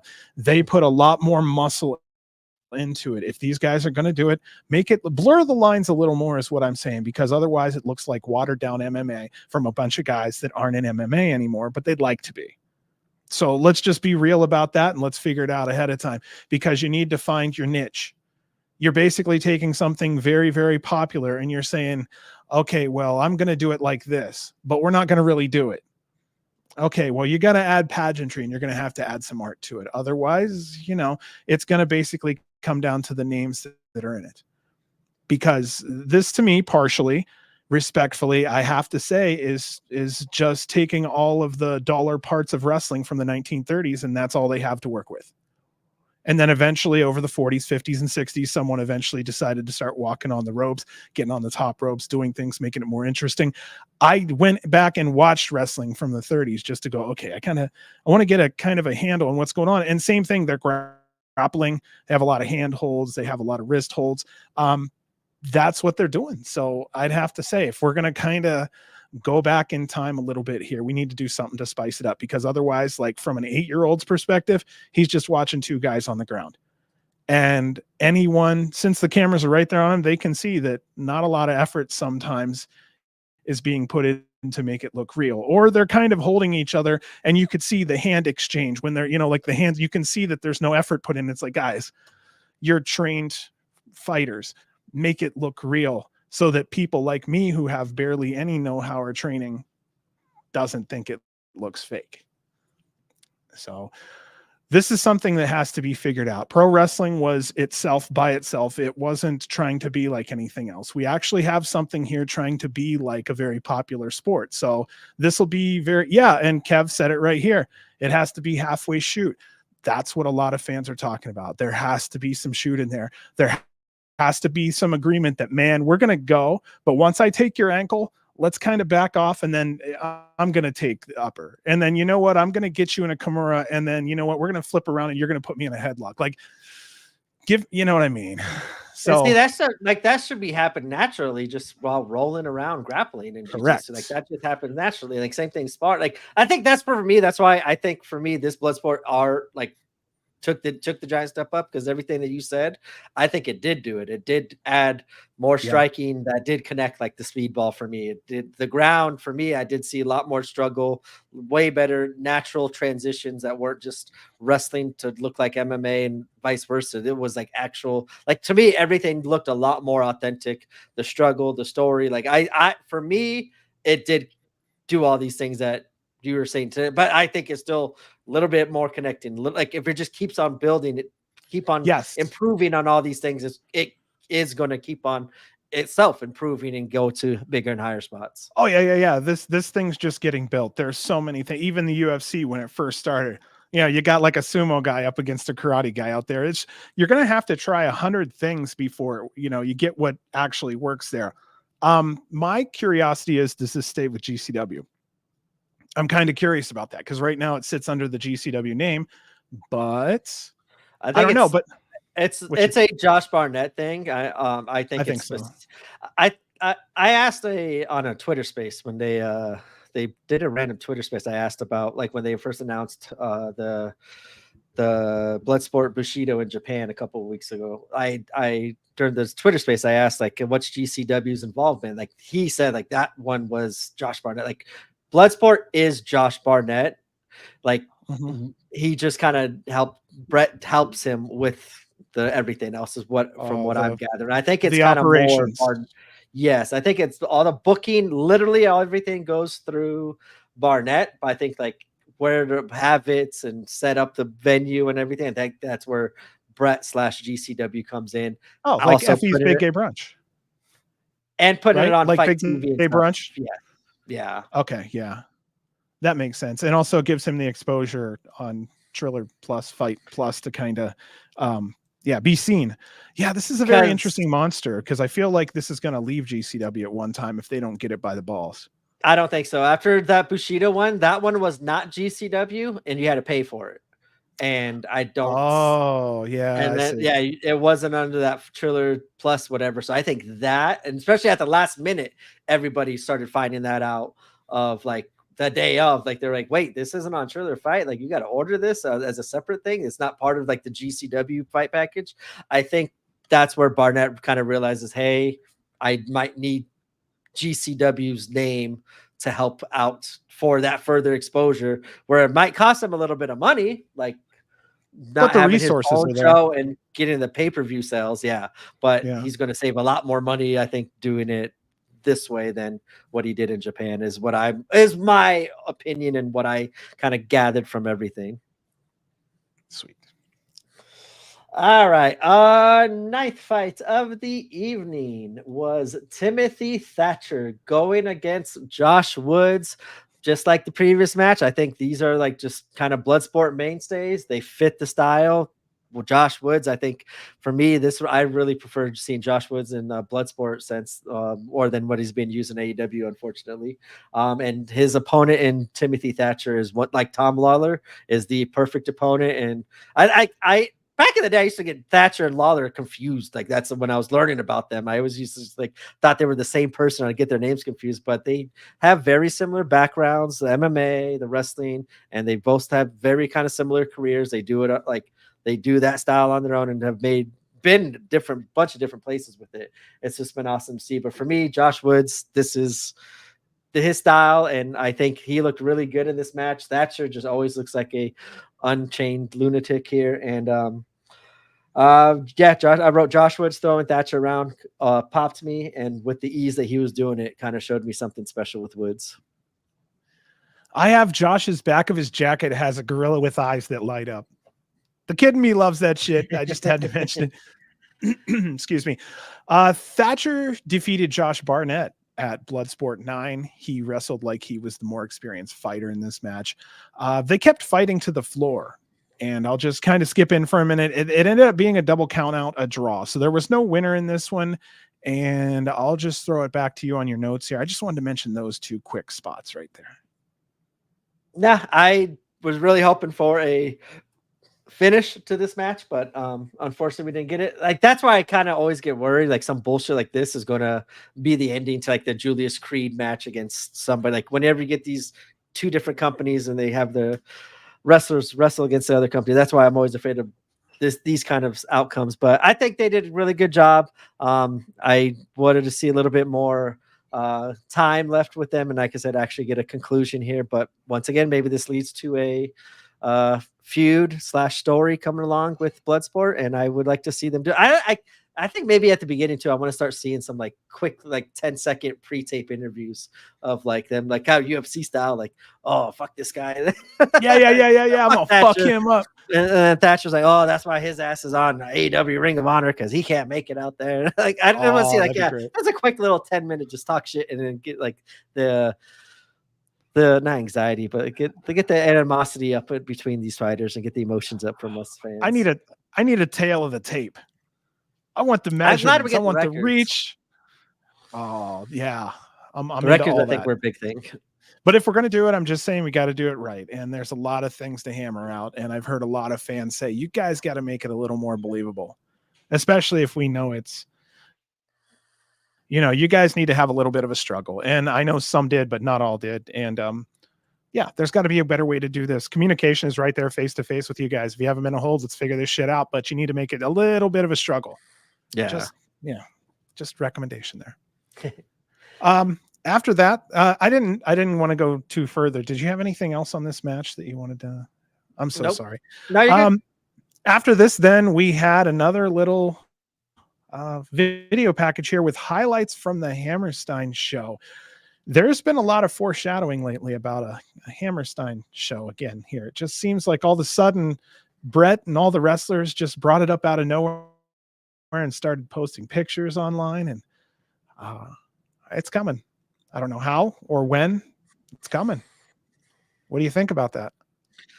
I think we talked about it last time. I think if their momentum keeps going like how they are now, like how I think they're just building back up to 2-3 years ago Homecoming with Cardona Gage, and this year's Homecoming, it feels to me heading into it, my excitement's up there. I really want to see what's happening at Homecoming. I think GCW's very much on a high trajectory right now, getting a lot of fans involved, getting a lot of fans' interest back into it, as it did prior to the previous Hammerstein show. And if Homecoming kind of delivers some crazy, like viral, get the wrestling world talking kind of stuff that they had back with Cardona Gage, I think I wouldn't mind seeing another Hammerstein show, and it would this time actually be hopefully a GCW heavy celebration of GCW. You know what I mean? How about I think last time was the celebration. I think this time should be like, hey, like this one should be like the makeup or the payback for the first one. Like let's make sure everybody leaves happy. But I was noticing that too. Yeah, like does it seem like last week they showed one commercial of it, and then now at Bloodsport we got two. commercials of Bloodsport, or of Hammerstein. Yeah, Mhm. I'm excited. I don't know. I don't think I'd be making it back to this one. There's probably no shot unless I get like some sort of I go down there with them or something like that, do work for them. But as a fan, I don't think I'm going to be able to fly down there for a Hammerstein show again. But we'll see. The influx of WWE people, which may be coming, including Ricochet, may be the big names that we need to sell the Hammerstein. Hammerstein. Stein, yeah. Stein. Jeez. No, we need that. We're going to need a John Moxley, or we're going to need a collective that equals one John Moxley. But we're going to need something here to really sell this thing. Also, I know Cardona really does feel that he was a huge part of the thing with Nick Gage, but he only had like 1 or 2 matches. I still feel like John Moxley's really the one that put that era on the map. No, I think it's Cardona. I think Cardona has the rightful stakes to claim there. Like I said, like Cardona, without taking glass that night, you wouldn't have Xavier Woods. Then you wouldn't have literally every wrestling company talking about this if he didn't touch the glass or any of that stuff. I don't think. Good point. I don't know. Good point. That's just my opinion. Like, I think he just went so out of his realm, and it just blew everyone's mind. And it also just showed like what a WWE wrestler, if they go to GCW, what they have to endure. I think that kind of elevated GCW of holy shit, you don't want to fuck with them. But I think Cardona also brought that out of holy shit, this is something that we're not used to. And if you guys come down here, it is a different being, and you're going to have to adapt to it. And he's shown he's done it. I think he did a great job. Motherfucker. David. That one, I don't know if I could argue on that one. He may draw more. You never know. I'm just saying. He's had some crazy movies. Wow. I don't know. I can't. Both got attention. Both got attention in different ways. So, I mean, all promotion is good promotion, I guess. Yeah.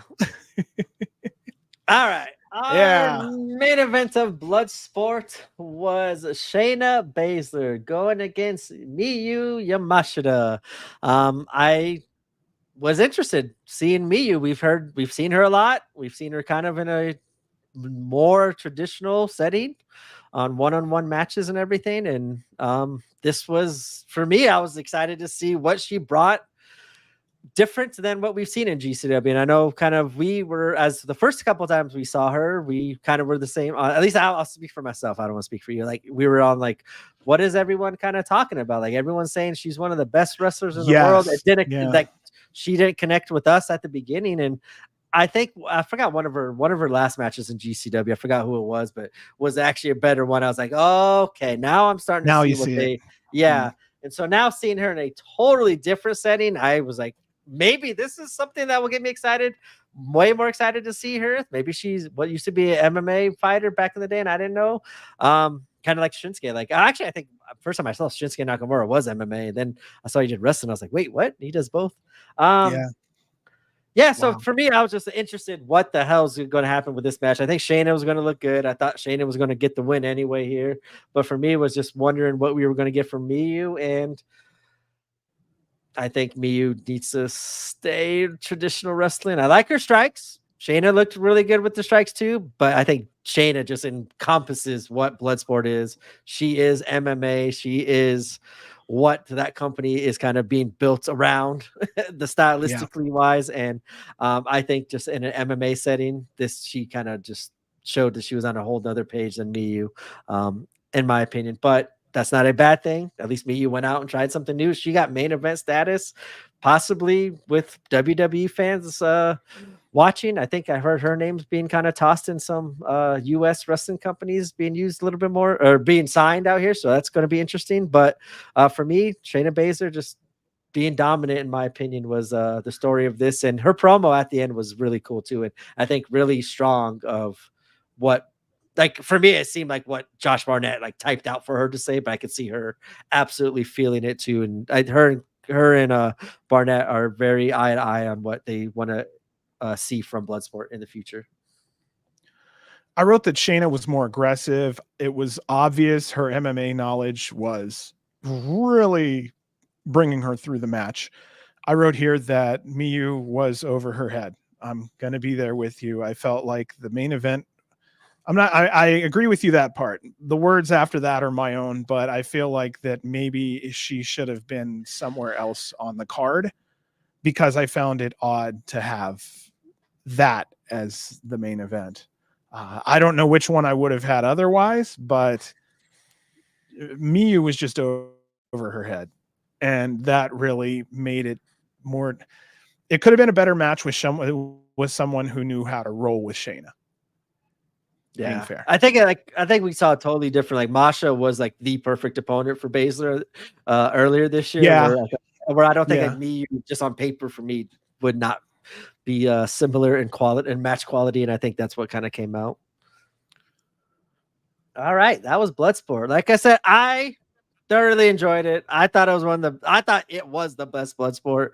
It literally, as I wrote my notes, that's why I know I repeated myself a lot, but in my notes I wrote it down, and I think like as you saw, or as I saw the show, or everything I wanted to see, I end up getting throughout the whole show, everything I asked for, and I just was really happy. I'm excited to see what it could be. I want to see what other names they get involved with. MVP now coming down. I think that gets me a little bit more excited with the possible Lashley showing up, possible Shelton Benjamin. I'm just excited to see what Bloodsport is going to happen. I from watching this one compared to Bushido just in recent and like within a span of a day or two of each other, this one blew it out of the water, and I think they need to build on this show of Bloodsport for the next show of Bloodsport. All right, here we go. Some of this is repeating, but just me being me. Don't kill me, guys. My wife said it's called Bloodsport. Where's the blood? I think that's a fair question to ask. Also, I'm repeating myself. The most exciting parts of the show were suplexes and power bombs, which is some of the most basic stuff in today's wrestling. Some of the finishes weren't very clear to me. A few times I said, that was the ending? That was the ending. Again, this is just me. No to anyone. I do remain hopeful overall that I think they have some excellent building blocks in place. I just feel that over time, with some knowledge of mistakes and proper execution, I feel that they have something here that can go further. And it's obvious to me that there are a lot of other people within the pro wrestling industry right now that see the value in it. So again, I'm just one opinion. I will remain hopeful at this time, but like I said, there's a couple things that needs to change. The fakeness. If there was a way to make it look like you're actually wrestling your cousin a little bit, like use your muscles more, kind of, that would be good. Also, if you're going to call it Bloodsport and it's MMA, fucking bleed. Not kidding. Don't fucking say Bloodsport and have no blood. That's like, come on. It's like Mountain Dew with no soda inside. What the fuck you opening the bottle for? What you going to drink out of it? And again, this is just, but I'm just being fair. This isn't a, who's tough thing. It's nothing like that. I'm just saying, if you're going to do it, do it. You don't have to give each other black eyes, but you should be giving each other a fair amount of struggle. Treat it like practice. Literally treat it like you're rolling with someone at practice and roll in that ring with each other. Make it look a little more believable. And I think it will be more than just fake MMA. It'll be looked at by more outsiders as fake MMA. But I will say, without something to hook people in, that's all you're watching. So what would be the draw? You have to find out what the draw would be to this. I think GCW sold out this show. I'm not 100% sure on that, but I would be curious to see what bump they get in viewership. I know that's not something that we could check. That's something that would have to be dug out behind the scenes, but I am curious if they had any viewership, because here's the thing. Even if WWE fans knew about it, they'd have to sign up for a service just to watch it. And how many want to do that? Especially since they're sitting here watching 50,000, people arenas and whatnot for free on Peacock.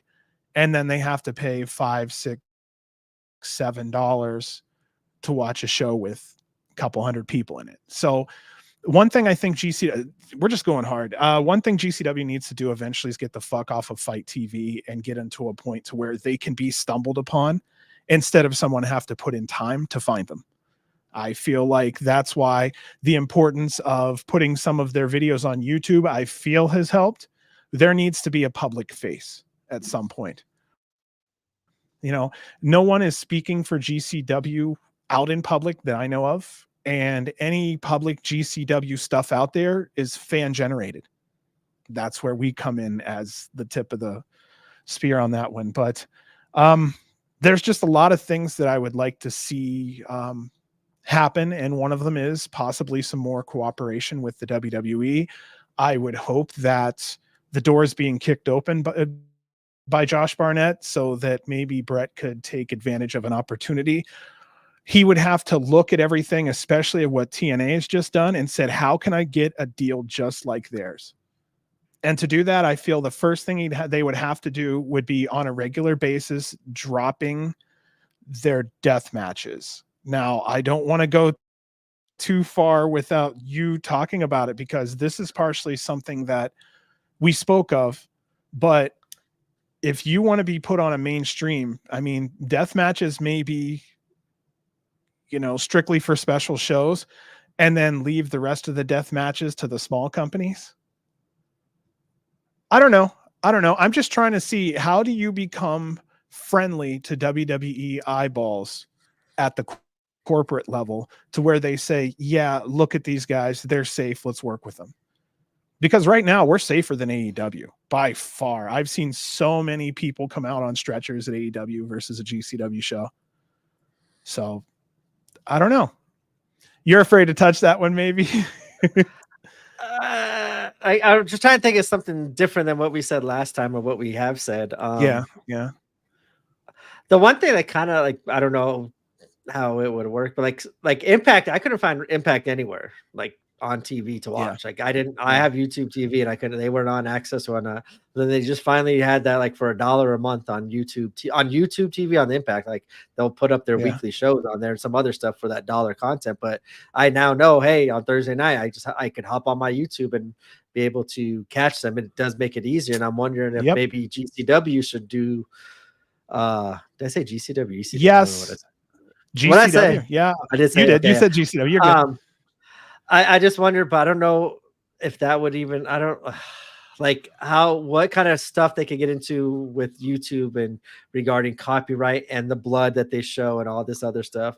It would be easier to put some shows on there and have a subscription model of instead of paying the $7 to Triller, you pay the $7 to GCW and YouTube, and you get their money, you get the library on there. But then, like I said, I don't know, with the blood on YouTube, the language and everything else and copyright of how that does. Right.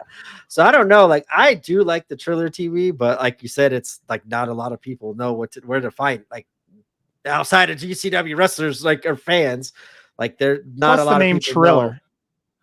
Know. Yeah, Triller. That sounds like something from 6 to 10 years ago. Like, in that, yeah. So I don't know. They'd have to, I don't know, find something like that. But yeah, we're discussing a lot of issues here. You're just saying, I think what I'm saying is you just want to see more eyeballs on the product, period. And if you can find a way for it to get there in the public domain somewhere, you need to get out there, even if, like you see sometimes on YouTube, post some matches, get them out there so that other people can see what's going on. Otherwise, I mean, I'm a big fan of wrestling, and I had to find GCW, and I only found it because John Moxley came over. So even fans of people since like the 80s didn't even know they existed until word of mouth hit, and then. So I don't know. That's an interesting one. But yeah, if I was Brett right now, I would be thinking about ways to get in contact with somebody at WWE and saying, hey, is there a way that I could fit somehow into this program in a way that could be conducive to, say, some of your younger talent or whatnot? So I don't know. That's a long subject for another day, but yeah, I would also like to see at some point some GCW wrestlers get plugged in at WWE for a small invasion or for something small. And again, will that ever happen? Who knows? That would be amazing and that would be fun, but Ooh, yeah. Yeah, GCW invades NXT. Nick Gage uses the pizza cutter on Ethan Page. As long as they don't have a commercial directly after that, I think would be okay. I like it because it's not that well known. Yeah. So, yeah, it's like wrestling hipsters. You got to kind of be cool enough to find it, kind of thing. You know what I mean? And then once you do, you got to be cool enough to get the joke. Because if you take it too Yeah. seriously, you're not gonna. Yeah, speaking from two guys who sit here and talk about it and take it seriously. Yeah, there's a lot of promise. Production alone, I can say, is so much better show after show than it ever was a year or two ago. I remember you and I used to talk about that constantly. It's not even an issue anymore. And if we don't think of it, like if we don't see anything, they've done their job. Like if we didn't see an issue with, like I was mentioning the squeaky ring, that's nothing that anybody on production can do. Those rings are just, some rings are like that when they're put together. You can't help it. It's not always a WD-40 case too. So some of those metal parts are a little, let's see here. Yeah, I think I got my bitching out of the way. Really, I just wanted more realism. And I basically wanted a better way for them to separate themselves from MMA. And I think part of it is to take their roles in that position seriously and make it look as believable as possible. Because otherwise, even an 8-year-old is going to go to this and go, why don't we just go watch two real guys fight? And that's fair. I'm just being fair. This is the hard conversation maybe that others won't have, but I look at it that way. So I'm just seeing how the other 2% out of the 100 also see it as. And if they could do something to blur those lines just a little heavier, I think it would go far. And then adding, I don't know what, in the way of some pageantry or whatnot to it. I like when they all walk out and get pictures in the beginning. I do like that. Yeah, giving it that fight style is awesome. DJ Luda, I think when they start using Netflix, maybe the WWE will relax on the blood. Yeah, I've heard that's going to be the case. I heard that they're going to be relaxing on a lot of that stuff once they go. So fingers crossed it stays that way, because I think wrestling needs to come back with a little more bite than it has right now. It really does. And it needs to do something to get more fan base too. It's hard to keep a fan base with so many, alternatives right now for entertainment. See, the weird part is, I know like they want to keep it PG for like the parents and stuff, but then like you bump that up to like that PG-13 or whatever it was, TV-14 they were doing. Like even as a kid now, like, oh, like my parents, it's now like that cool thing to do that like instead of just, oh yeah, like it's like saying like I get to go to Disneyland, cool, like everybody go to Disneyland, but like you get to do like something like you're watching this wrestling you shouldn't be watching, and like that's cool. Now other people are going to do it, and like they feel like they're doing something that they shouldn't be doing. I think that would actually help the kids being able to watch like a Stone Cold being able to say bullshit all the time. Now you get the Cody Rhodes out there or whatever, The Rock cussing on Netflix. I think like if they bump it up to like that 14 again, it will obviously make the old heads happier because we grew up on all that stuff. But I think as the kids, it might, in a counteractive, not in a weird counteractive kind of way, like it would help them get the kids involved by getting rid of it, because then the kids now feel like they're seeing something they shouldn't be seeing, and that's now cool, where being fed stuff that is supposed to be fed to you is not cool, and not cool with all your friends and stuff. So I'm interested to see what happens with that if it does turn into TV-14, if it kind of blows up again for kids or not. Dude, I went back and watched some of those old like 90s WWF Attitude Era stuff, and I'm like, damn, like this was so much more wild. And then I'm watching it and I'm like, this shit was more fun. It was like a party. You could even see with the fans, the signs, everything going on. Like these people are having a hell of a lot of fun. And Kev goes right back to another good point here. They won't, because they still have sponsors. Mattel don't want that shit. And that's a great point there too. So they're going to have to walk a line, but they definitely have to, I don't know, they have to do something to get some more fans. I just don't know how it's going to happen. No clue. No damn clue. And if I did, I'd have a high paying job in Connecticut right now. So you want me to go with the upcoming shows real quick, or was there anything else you wanted to talk about? No, I think that was it. I just left Bloodsport happy, and I'm happy to see what comes up from it on the next one. And I'm a mean prick, and you all should send me mean emails. Anyway, so I'm going to go ahead then real quick here, and I will just give everyone the rundown for the next 2 shows that are be coming up here. The first show is going to be on Friday, August 2nd. That's GCW's Now and Forever. This is from the Temple Live Asylum Room in Cleveland, Ohio. And we could go slow if you want, like to talk about each match just real briefly, so we don't have to go fly through it. Because I do want to figure out. I want to find out. Pick your brain on the pick your poisons on who you think the poisons will be when we get to those. Sure.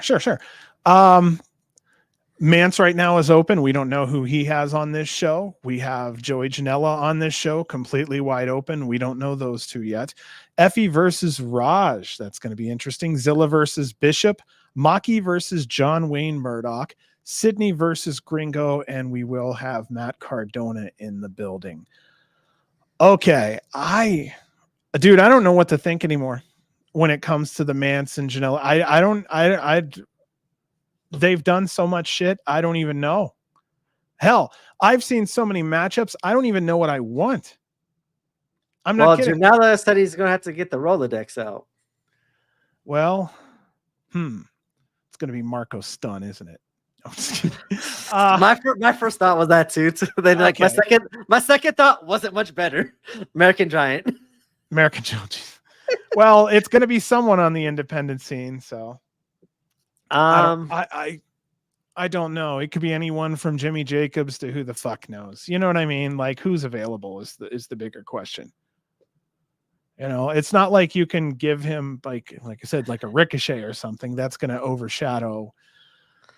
It also is who's going to end the night. Is it going to be Mance's match that ends the night, or is it going to be Janela's match that ends the night? See what I'm saying? Either. There's so many dimensions. Absolutely, this new match now. I don't know if you announced a new match or not. I think you just went right to the list, but I think we mixed that big match of Cleveland is Nick Gage versus Matt Hardy.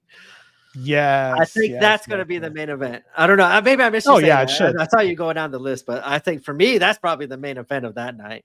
And then you can have some fuckery with the other 2. I don't know. So Joey's picking Mance's, right? I honestly don't know. My life has been so crazy. I just know that they have to pick each other's stuff, but I could not tell you.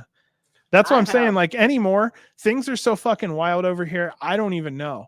Half the time, I can't even tell you who's showing up at these shows anymore. And honestly, I don't even know if half the talent knows who's showing up at these shows anymore. I have 3 names I want Joey to use for Mance, and I'm not going to exaggerate the name. I'm not elaborating on the name. I just want to say the names because I don't want to get questioned or killed. Yes, especially some of these. 2 of the names I'm saying is why. Okay. It's got to be someone from old SGC. My first name was Justice. And well, that would be fantastic. What got you there? He said Rolodex, and hey, if SGC is kind of being broken and torn apart right now, I think it's bringing back I think what Joey's saying, like when he said Rolodex, it just for me, someone we've seen in the past in GCW. So my first thing was Justice. I don't think that's ever going to happen. My second one's probably not even going to happen. AJ Gray, I know he's kind of looking for a clean slate and trying to. Yeah, he is. He said some stuff. That's a talent. Not knowing everything that's gone on with that. I know the whole history and stuff, but whatever. Like we brought other people back and whatever. Blah blah blah. I know. Yes, I know. That's why I said I don't want to get into it. AJ Gray's a name I want to see come back, and I would like to see come back. It makes sense. Dan the Dad. Yeah, Joey has Mance's poison. Justice is a circle. I forgot who the gym. third one was. Who was that? Who was? Oh my god, I forgot who the other one was that I had in my mind. But whatever. I don't know. I just think I went old school SGC name or old school name we're going to see back. But I think it's got to be someone. Could be someone older because it's a Rolodex and not a phone. Yeah. Action Mike Jackson come out. I say those 3 names you named are the 3 names I went in my mind too. Was Action Mike Jackson, and then I went stunt too. I don't know though. Like when he said Rolodex, I would like to see an SGC. I know that's very wishful thinking of mine, so I have no idea. Like these pick your poisons are like legit. Like I'm so intrigued on who they're going to pull or bring in or pull out from someone's history. I would love to see that. So who's got Janela's and Blake? See, Joey has Mance's. That's a good question. I think Whew, Blake's excuse got me. Joey, and then Mance has Blake's, if I'm not mistaken. So yeah, by the way, it's 1 a.m. now out here. shit, We got 400 people chilling with us, so thank you for that. Yeah, I don't know. Who's your thoughts? So I really wanted to hear your thoughts. I don't know why I'm thinking about mine. What's your thoughts? I don't know. Like I said, until I get it, I'm throwing Cruel in everything, and I think him and Mance would have a fucking tussle. They would have a bloody fucking mess. And everybody's gonna. I'm gonna. He's just somebody I think deserve. He's GCW, whether GCW knows it or not. I'm a fan. I know what fans want to a small degree. No.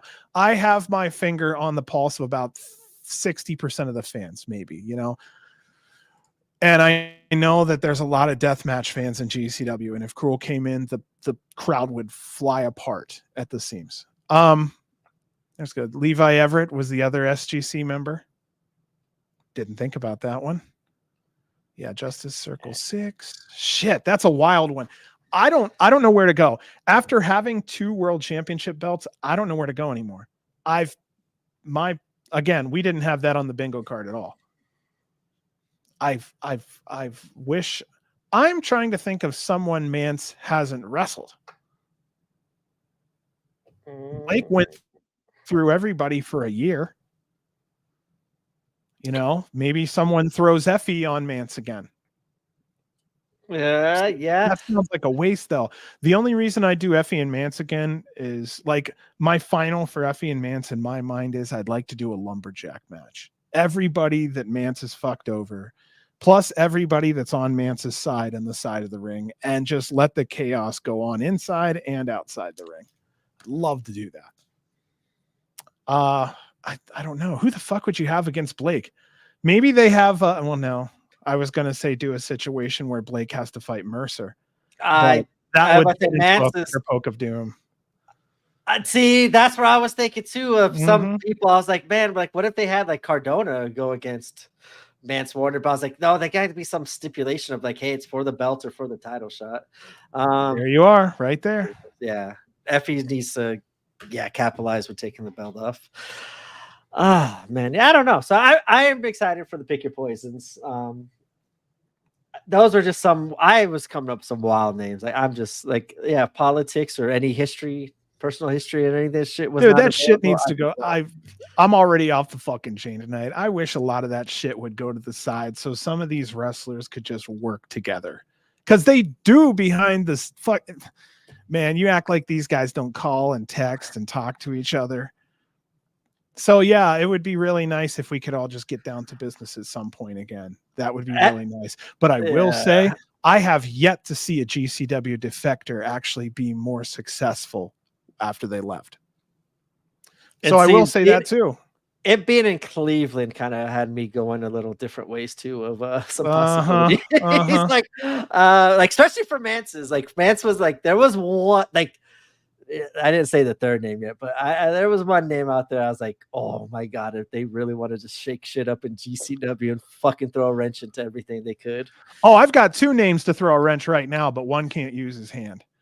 I'd throw a shit ton of names in there just because fuck it. I want my teeth back in GCW. So I don't know. I don't know. You hit me with such a wide question. Cause again, I'm having a hard time finding someone who hasn't fought Mance, but I want it to be someone cool, not just like, oh, here comes. Right. No, I don't even want to say names. Like here comes Stackhouse to go against someone. Like I want to see someone like new we haven't seen in a while. Someone return. I want to see a debut. Like I want to see on these 3. Like you want the pop. I'm a pop person. Yeah, that's why I pop so hard. Like AEW when like was it Daniel Bryan and Adam Cole? Like I would pop back and like back to back. I was like, yeah. They got louder and louder. I love the pops. I want to see some cool stuff. have my peep here with me tonight. So, what if Ricochet maybe comes into GCW and does a couple shows and maybe becomes a good guy for a couple? Fucking, I'd be glued in and tuned into every match that he has. That's for sure. I love him. I think he's incredible. Like, I think he's so slept on. We have here's our dream match of the night: Cheaton versus Mance. Well, Cheaton won't bleed. I don't think. All right, so we also got Effie versus Raj. I think that's going to be good and like also probably go off the rails and lead up to a bunch of shit for Homecoming. I just want to see Effie get in there and wrestle. Just wrestle, and that's going to allow him to do that. Also, I don't see a lot of people with bigger bodies than Effie, so I feel like see, here's the thing: if he just goes out there and he jumps in the ring with someone who's 5'8", what does that say about GCW? What does that say about independent wrestling as a whole? Yeah, we'll just get dwarfed. We don't need dwarfing at this point. We definitely do need someone to come in, and hell, at this point, if the storylines weren't the way they are, I would have put him up against Cardona. I would have had Raj and Cardona go at it. It's like, hold on, you're going to come into my company. You're going to try to take my, at some point I'd like to see Cardona as a face, and he actually becomes the real face of the company, and he becomes defensive of who comes in. And I don't know, there's a lot to be written there. I do like what we have right now though. And I know that I wouldn't change it for the world, especially since now that we've seen a better Jimmy. Yeah, that's it. All right. So was there anyone else you were thinking of in this one? Because I know you wanted to mention a couple there. Zilla and Bishop. I'm looking forward to see Zilla. That's Josh Bishop, right? Yes. Yeah, that one's going to be good. I'm really looking forward to that match. Once again, also, going from JCW. Yep. Sorry. No, I was just saying Bishop going from JCW back up to GCW for a match. That's pretty cool to see there. Maki is back versus John Wayne Murdoch. Do you think that is going to be where a title switches hands? It should. It has to. If it's important. I think so. If she comes back without the belt, like Masha, I went off on Masha losing the belt. If it happens another week in a row, I'm going to lose my shit. What's going to happen if Maki beats Murdoch? What does that say? Maki's extreme. Don't fuck with it. Yeah, well, watch out. She's extreme. We also got announced too for this card. I just see two Bang Bros versus CPF, which was Danny Black and Joe Lando coming from the UK over here. That tag team. What show was that? That's this show, Now and Forever still. They announced two other matches. So Bang and Matthews and CPF making their return. And then they announced, I think it was today or yesterday, 6-person tag match. Arez, Galeno Del Mal, and Jack Cartwheel going against Alec Price, Dustin Waller, and Marcus Mathers. Wow. Well, anything else you want to say on that show here? It's a strong card. Yeah, strong card. And that Pick Your Poison obviously has me hoping and wondering what's going to happen. And I'm excited to see what names we possibly get from there. We got Maki Death Kill. We've got she did have the belt at Bloodsport at least. We have Murder Delete Kill. That's a way to put it. Yeah. Hey, Masha did have the belt at Bloodsport. Yeah, she was Masha 2 belts. Yeah. She had 2 belts going on that one there. That would have been interesting if she got beat, if that belt would have been. Yeah, it would have had to have been announced ahead of time as a championship match. But again, this isn't pro wrestling as much as this is MMA. So I don't know, but I would say if there's a chance, if there's any seriousness whatsoever in GCW as to a deathmatch champion, that belt needs to come off of Maki and go on to one of the more veteran deathmatch wrestlers out there in GCW today. One opinion. All right, on to this next show. Sunday, August 4th, GCW's Can I Trust You from the House of Independence in Asbury Park, New Jersey. On this show, we have Mance Warner and Broski Jimmy versus Janela Sus. Matt Tremont versus Zilla Fatu. Holy mackerel. Blake versus We Don't Know Yet. Los Macizos versus the Legion of Rot. Excellent show that should be. Rich and Powerful versus Fuego Stack, and then Matt Cardona will be at that one. And last, the Maharaja versus Mike Bailey. Where do you want to start? Maharaja versus Bailey. That one's obviously that's going to be a really good one. I think that's a big match for Bailey too, to kind of get his name even back further into the WWE fans base and minds, showing off how good he could be. Fuego Stack versus Rich and Powerful. Interesting. And I'm glad to see them as a tag team and Rich and Powerful back as a tag team as well. I still don't see why Fuego and Stack don't call themselves Soul House. You got Fuego del Sol and Stack House. They be Soul House. You know how cool that sounds? Yeah, I'm right there with you on Bailey and Maharaja. I think this is going to be an interesting match because I'm wondering how quickly Bailey's going to make the Maharaja move. He's at WWE speed. He's going to have to come back to independent wrestling speed. 2 different speeds completely. So I'm really interested in that one. And yeah, Bailey's going to be markedly smaller here. So I'll be curious to see what kind of a story they tell in that match also. For me, it's Tremont versus Zilla. That's going to be wild if they let those two just fly off the handle. I was about to say, didn't Brett say like on the Patreon they don't get wild at the House of Independence no more because of another company fucked it all up, I think? HOG? I don't remember what company. I remember I could be wrong on the venue here, but I thought this was one of the venues that they were talking about. Like someone asked, like, "Hey, can we expect some craziness?" And I think he said no because some other company before us fucked it all up. So I don't know. That's another thing too. If they could get crazy, I'm really looking forward to Tremont Zilla.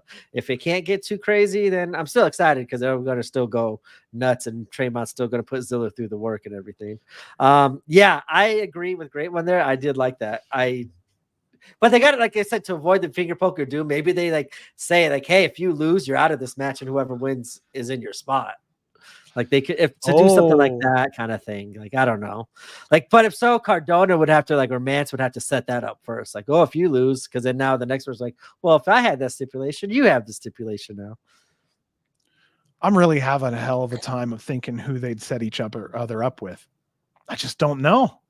Like the Maharaj is already set for Speedball, so it's not like they could throw him in one of the matches as a challenge. He's already, wrapped up with Effie, so it's not like they can pick him. So who in the hell is there that poses a credible threat? That's my biggest question. I don't know if I don't know if this is I can't be a spoiler because I don't even know it. Yeah, who are you thinking? For Blake's, since it's in New Jersey, a week before or 2 weeks before homecoming, Rena. Oh, Rena makes her returns. Oh, that's an idea. That's a big idea. Huh.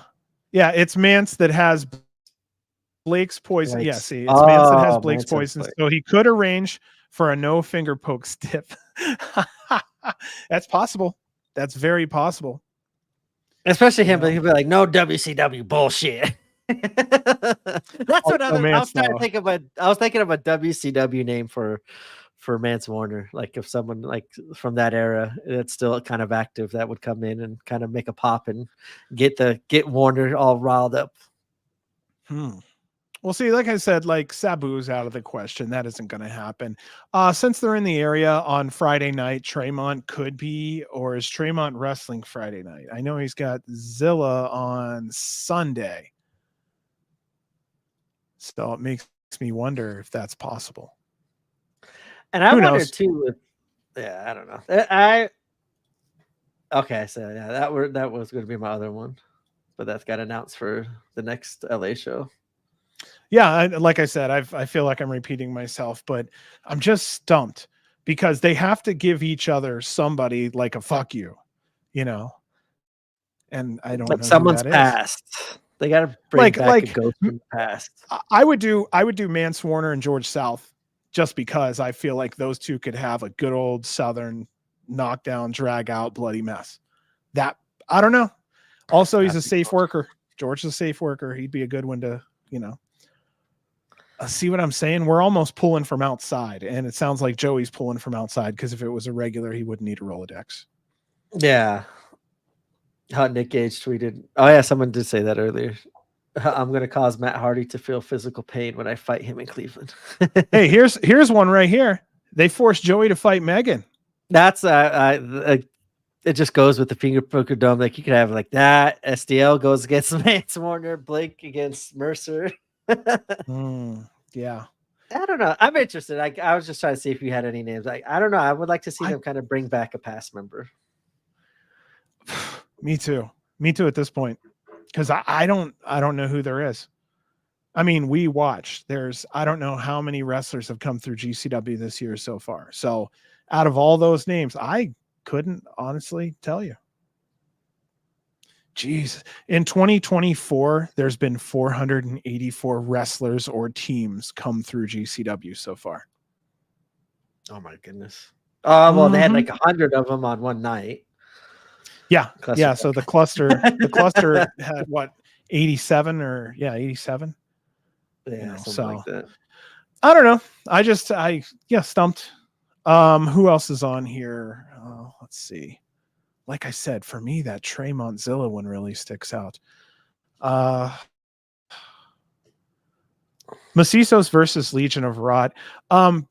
This would be a great match if they had the titles right now, because Legion of Rot knows their shit.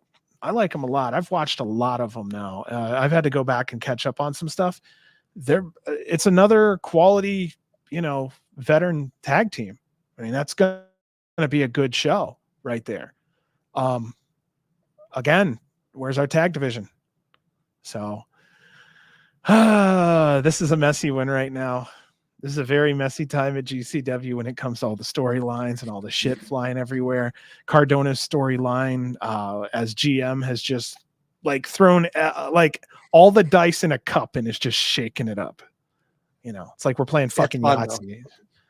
Oh, hell yeah, because it's certainly a hell of a lot more fun to talk about possibilities than it is to talk about that same drop kick. Could have been. Yeah. All right. I'm really looking forward to their. We don't have to cover it too much. We're gonna go down card, but their trip to Japan. Sure. I was watching some DDT shows too recently, and man, I love DDT as a company. They're so fun. They're so fun, man. Yeah, I'm excited to see Chris Brooks, obviously Mao, and all those other ones, and Ueno and stuff like that. But I was watching, just this last week, some recent DDT shows, and the vibe is just fun. Like that's how wrestling should be, and I think they fit GCW perfect. I'm excited to see GCW working with them instead of Freedoms this time around in Japan, and I think the quality is going to be very, very good, and I think a lot of people are going to be happy. Like, well, we already got Kikutaro versus Danhausen. Like, okay, that's it. Like they know how to book these shows too, so I'm excited for the Japan trip as well. I'm going to have to look more into that. Like I said, life has been busy. Basically, I finished. No. So here's what's up, guys. I finished up schooling for the summer this past week, and I had been putting in work plus school and finals. So now I'm getting able to just get back and sit down and watch things. So I got to get caught up on quite a few things, including what's going on in Japan here in the next week and a half. So I'm going to work on that. I feel like I'm at a loss. I'm not the fan I usually am right now, And I'm about the opposite. This is my last week as a real fan, and then after next week, I go back to partial fan again. I got school starting up next week. Great one has an excellent choice here. The name for Blake I was considering was Alex Zane. They've been rivals and partners, but I don't know if Zane is even available. That's a great one. That's another good one. I know we're getting him in Japan, but we're getting it in Japan, but not out here, I don't think. Well, that could change. Who knows? I figure that anybody that's on the Sunday show could possibly be on the Friday show. Sometimes that's the way I look at it. So I'm like, okay, there's Tremont. Who knows? Who the hell knows? Yeah. You ready to rock and roll on this, buddy? Yeah, I think we did it. As I'm getting tired and yawning over here. Yeah, I think I am ready to rock and roll. Yeah, you got a big day tomorrow too. Yes. Unfortunately. Well, thank you for everybody for tuning in here. It's 1:19 on the East Coast. Like I said, again, there's over 400 of us sitting in here collectively right now. Thank you so much. It's like we have a little show. Almost. It's like, people, listen, thank you so much for everything. It's really appreciated. I mean, Yes. really, on tough days, difficult days like me and others have had, I want you to know that kind words and attention has really gotten us through. And we're very appreciative for every moment and every listener. Yeah. So thank you so much. Yes, thank you all. And yeah, seeing all the names in the chat every week is always fun to see. Get excited. Love it. Seeing all their suggestions too is always good. I like seeing all their book and stuff too. Dude, I love our chat. We have like a really good chat when it comes down to like people who know their shit. Oh yeah. It's the only way to be. All right, let's do this, man. You ready to roll? Yes, let's send them out of here. All right, here we go. Ready? Guess not. Okay. You ready? All right. Long live GCW. W. Have a great night, guys.